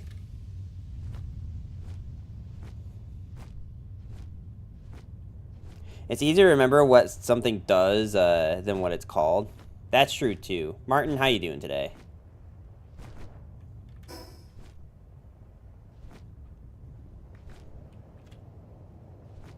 Welcome, welcome. That's a cool little spot with some iron ore. I can't remember Ross's name more than any Ionia card that isn't related to Zed. Ask the customers I ring up. Don't know most of those people's names. Well, that's different because most of the time, like, customers aren't, like, telling you their full name. You know what I mean? Or, like, you're not, like, interacting with them. Right? Like you're interacting with them, but you're not, like, addressing them by name.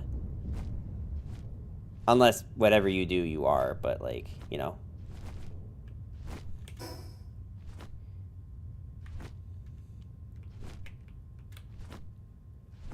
Okay, let me tell you this. Let me tell you this quick little story. There was this one customer, or actually, it was this couple. There was this couple that would come in every single day when I worked at a grocery store. I worked at the service desk of this grocery store. And at the service desk, we did the lottery tickets. This couple would come in every single day, and just buy a couple of lottery tickets and stuff. Just every single day, they'd come in and they'd just buy lottery tickets. Never once did their name come up in conversation. So I never bothered, because, like, I wasn't going to ask them their name, because they're just a customer. They're just trying to get in and out, you know what I mean? And it's not like they wouldn't, like, eventually make small talk with me and stuff. It's just, like, you know, you don't really think about it. Because it's not, like, usually relevant to the transaction. And I was a teenager. I was just trying to get in and out. They did give me cookies one time, though. Which, like, normally you think, like, stranger danger, don't take food from people, but they literally bought them, they rang them out at the store, and then they're like, oh, these are for you, by the way, and then left. So, like, I knew they were, like, safe, because they literally bought them right there.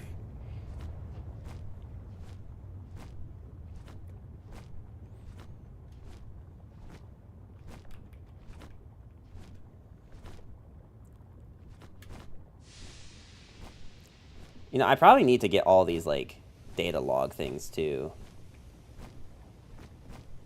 Sounds like nice people. They were. And it was actually very sad, because as I was working there, as I was... No, you know what? Actually, this was, like, after I left. But, like, I still knew coworkers. I,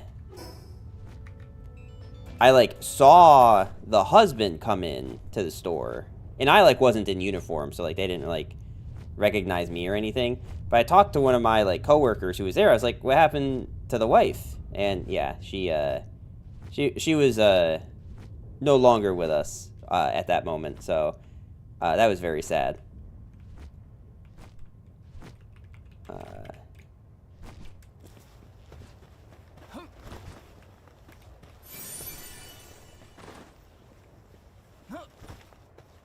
Is there anything else that's in here?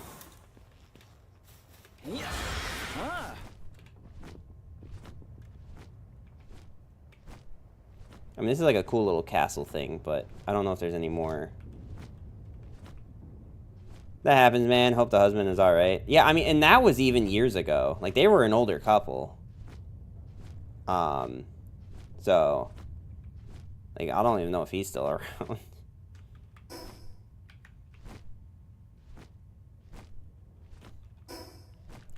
But yeah, no. This week has been a very, very painful reminder of just how brutal and tragic life can be sometimes.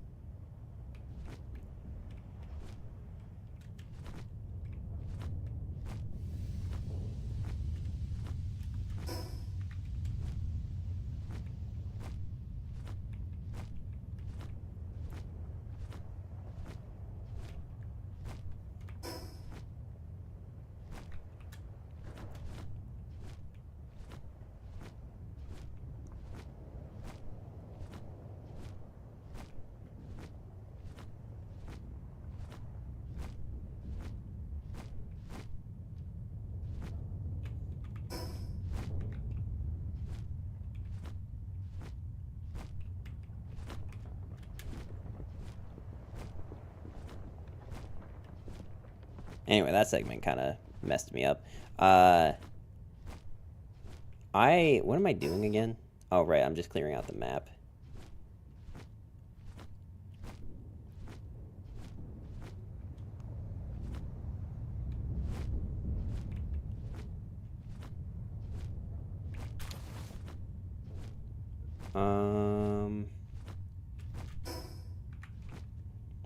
Watch, like, right there. There's another checkpoint, because that's what happened last time that I left something, like, the last time I left something unchecked, there was just, like, a random checkpoint sitting there.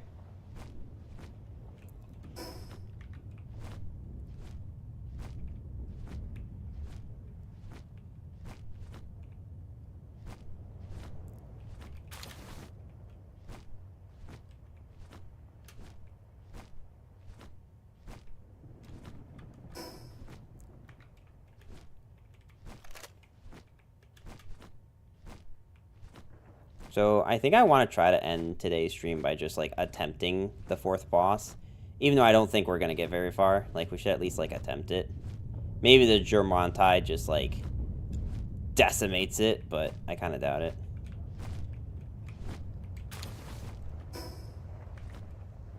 Oh, another green thingy. Why are the flame bells in the water? I feel like that's, like, that should be a no-go. Like, they should just not... Like, their character model should not be allowed to go in there. Lifmonk Effigy. Lifmonk Effigy is what they're properly called, by the way. The green thing.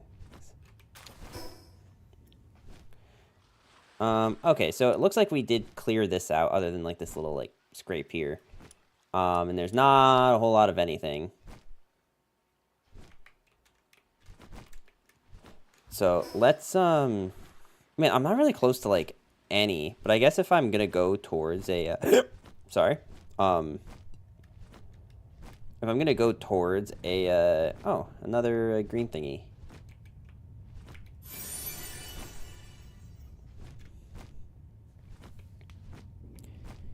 Man, I only need to find, like, I don't know, like 30 of those or something.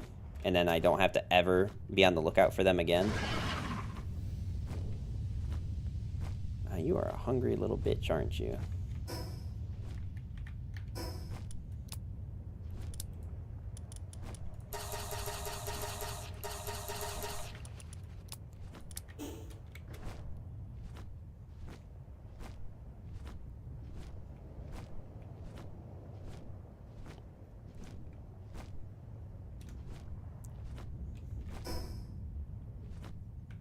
I want to go up there and grab that one, but I feel like as soon as I go towards it, I'm going to get sidetracked and forget.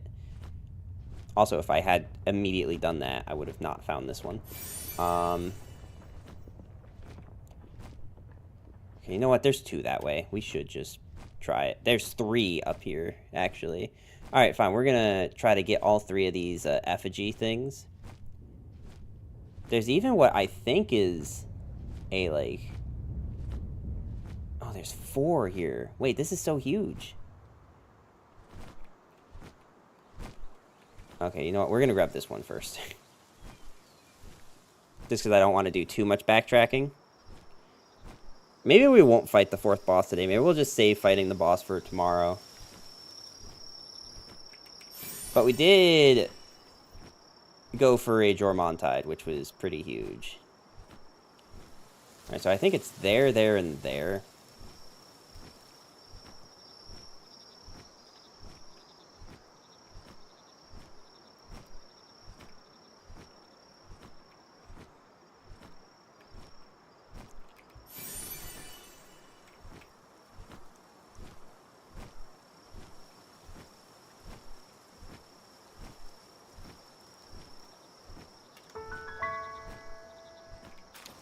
I thought it was up here.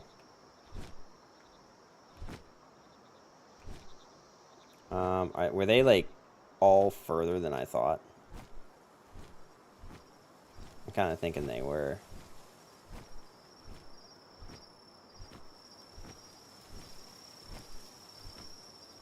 Alright, let's see. So there's this one here. I think there might be one to the right, but we're going to come this way first.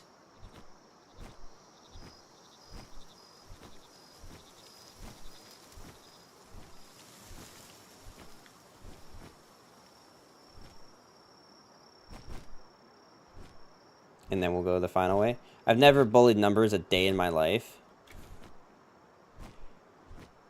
That's the biggest cap I've ever heard.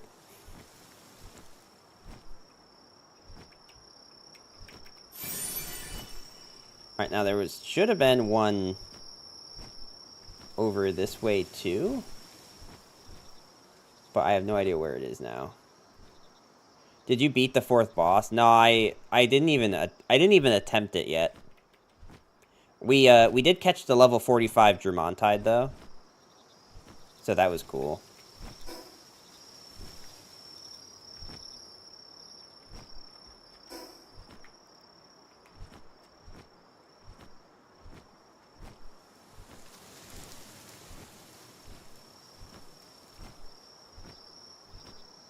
So maybe that's what we'll do right now. We'll go and attempt to fight it once since I have this big-ass Jormuntide. That does bonus damage.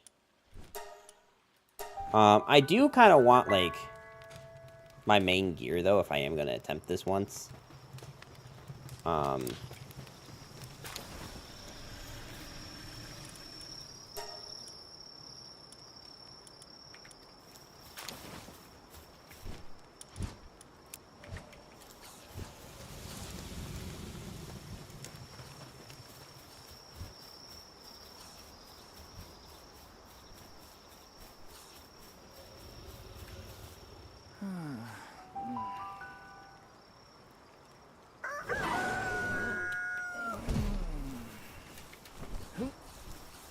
Okay, so what is it? I need to...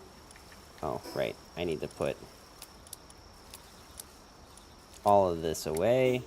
Because we're going to go boom, boom, sort, grab, boom, sort again.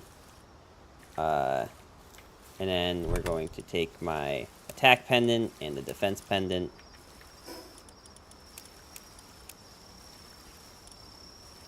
I still need to fix the crossbow, but... Actually, maybe we don't. Oh my god, okay. Well, I mean, that doesn't exactly bode well. That doesn't bode well for this going well.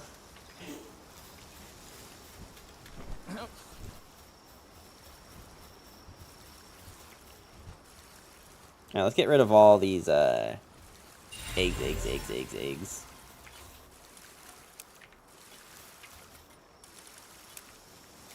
The T-pose.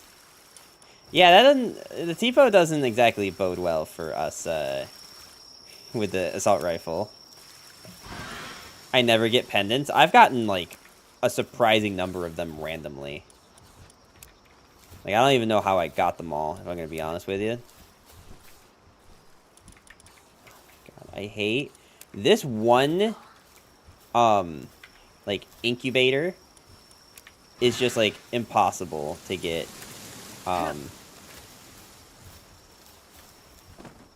You have to basically do this.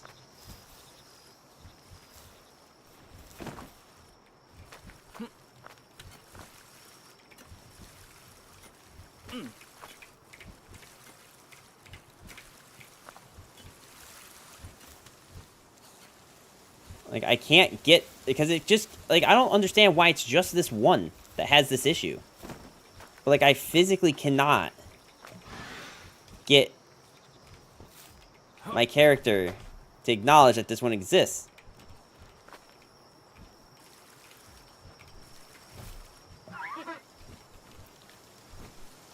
Like, it just keeps going to one or the other. There's, like, a sweet spot that just doesn't exist. There we go. BLT with the Prime 33-month resub. Damn, thank you so much, dude. How you doing today?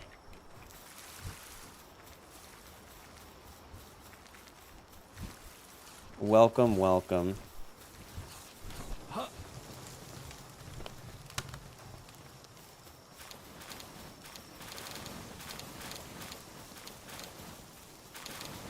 God, okay, fine, let's put all this back. BLT, if you are here, have you been playing this at all? I also am well aware that there's a chance that BLT, like, dropped the sub off and dipped. No fault of his own, just how his schedule tends to work out.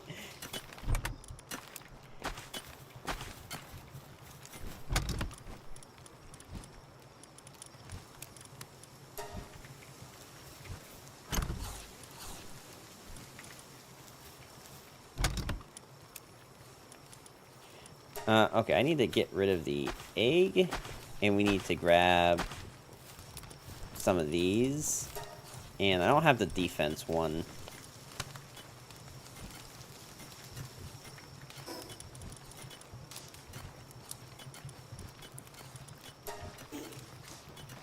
But we should, put these eggs away, and then let's go fight the boss, like, once.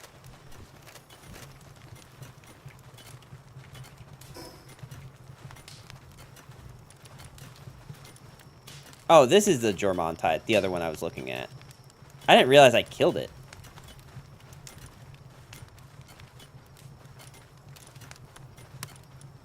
Interesting. All right, let's just give it a shot. Let's give it one attempt.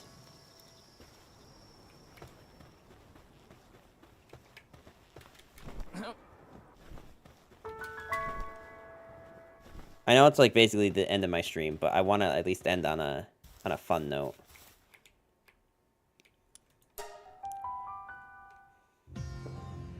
I have not watched this yet either.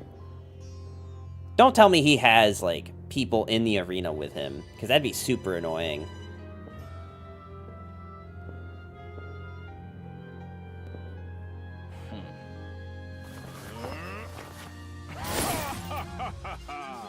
So he owns the military and he's rich?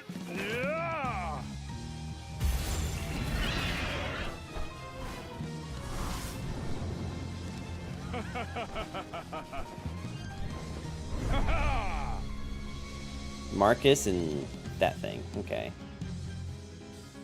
Yeah.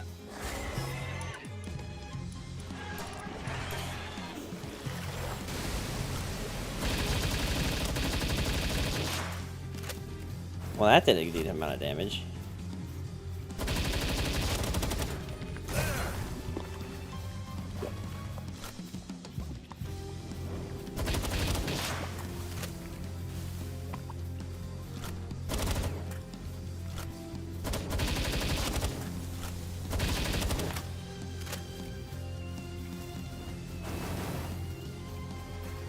Holy shit, the AR. I know. To be honest, we might be able to do this first try. I mean, I also, like, am out of AR ammo, by the way.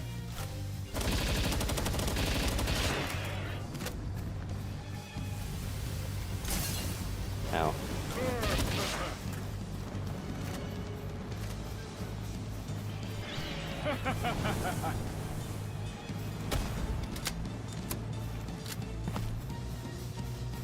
Where you go?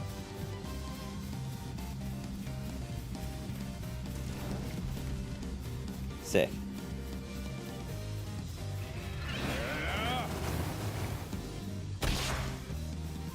I don't know why Germontide's doing nothing, but...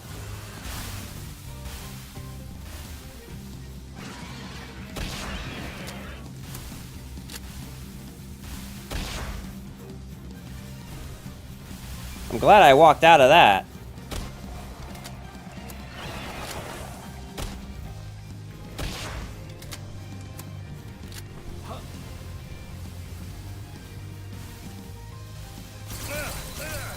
Ow. Alright, well, let's get this thing out here and see if it can do any damage. Just to see, like, what we're dealing with.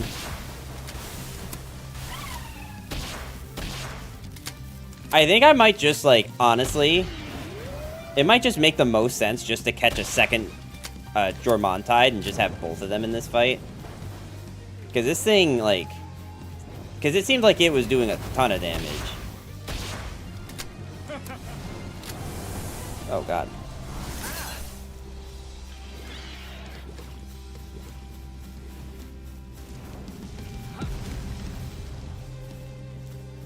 What I'm seeing is you need to grind a lot of AR ammo. Yeah, no, that too. Like, the AR was doing a crap ton of damage. Like, actually, like, a absurd amount of damage.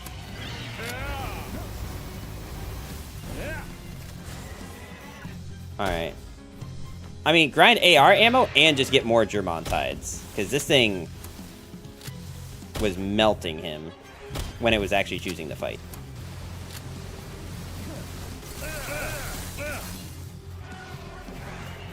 I needed 900 rounds of AR. And you probably have good aim, too. See, the Germontide gets stuck. Like, it stops attacking. Which is the biggest flaw in this strategy.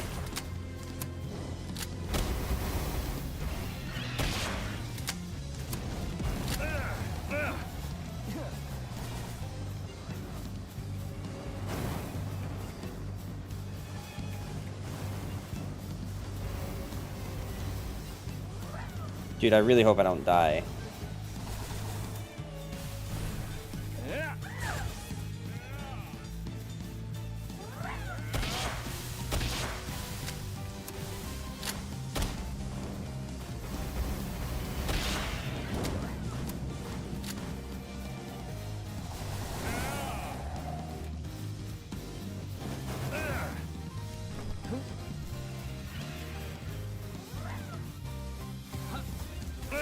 See? This is exactly what I'm telling you. You're telling me that in order to dodge that attack, I have to, roll? It catches up to you if you roll. Rolling literally does 0. 0 does dick all to it, alright? Like...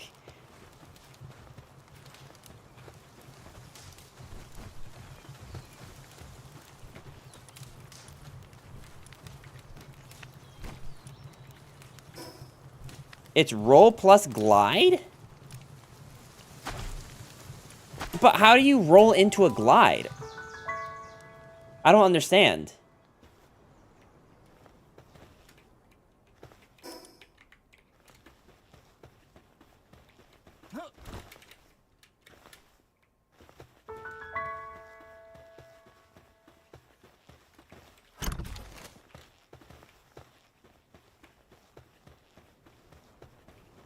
Alright, so we will, work on just getting a bunch of, ammo, I guess, at some point. Can I, like, please move the map? Alright, well, that's most certainly not gonna happen today. But maybe we can make it happen for tomorrow.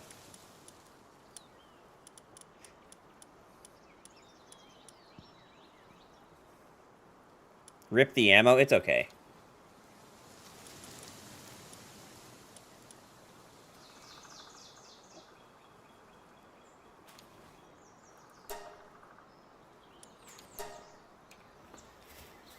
Alright, well,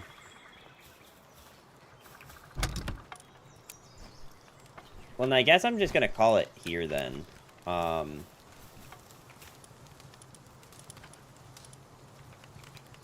What are these? Decal guns?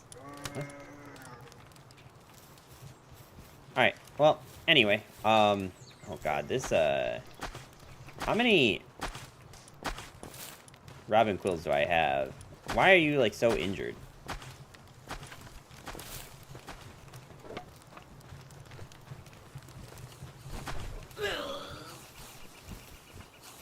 I want...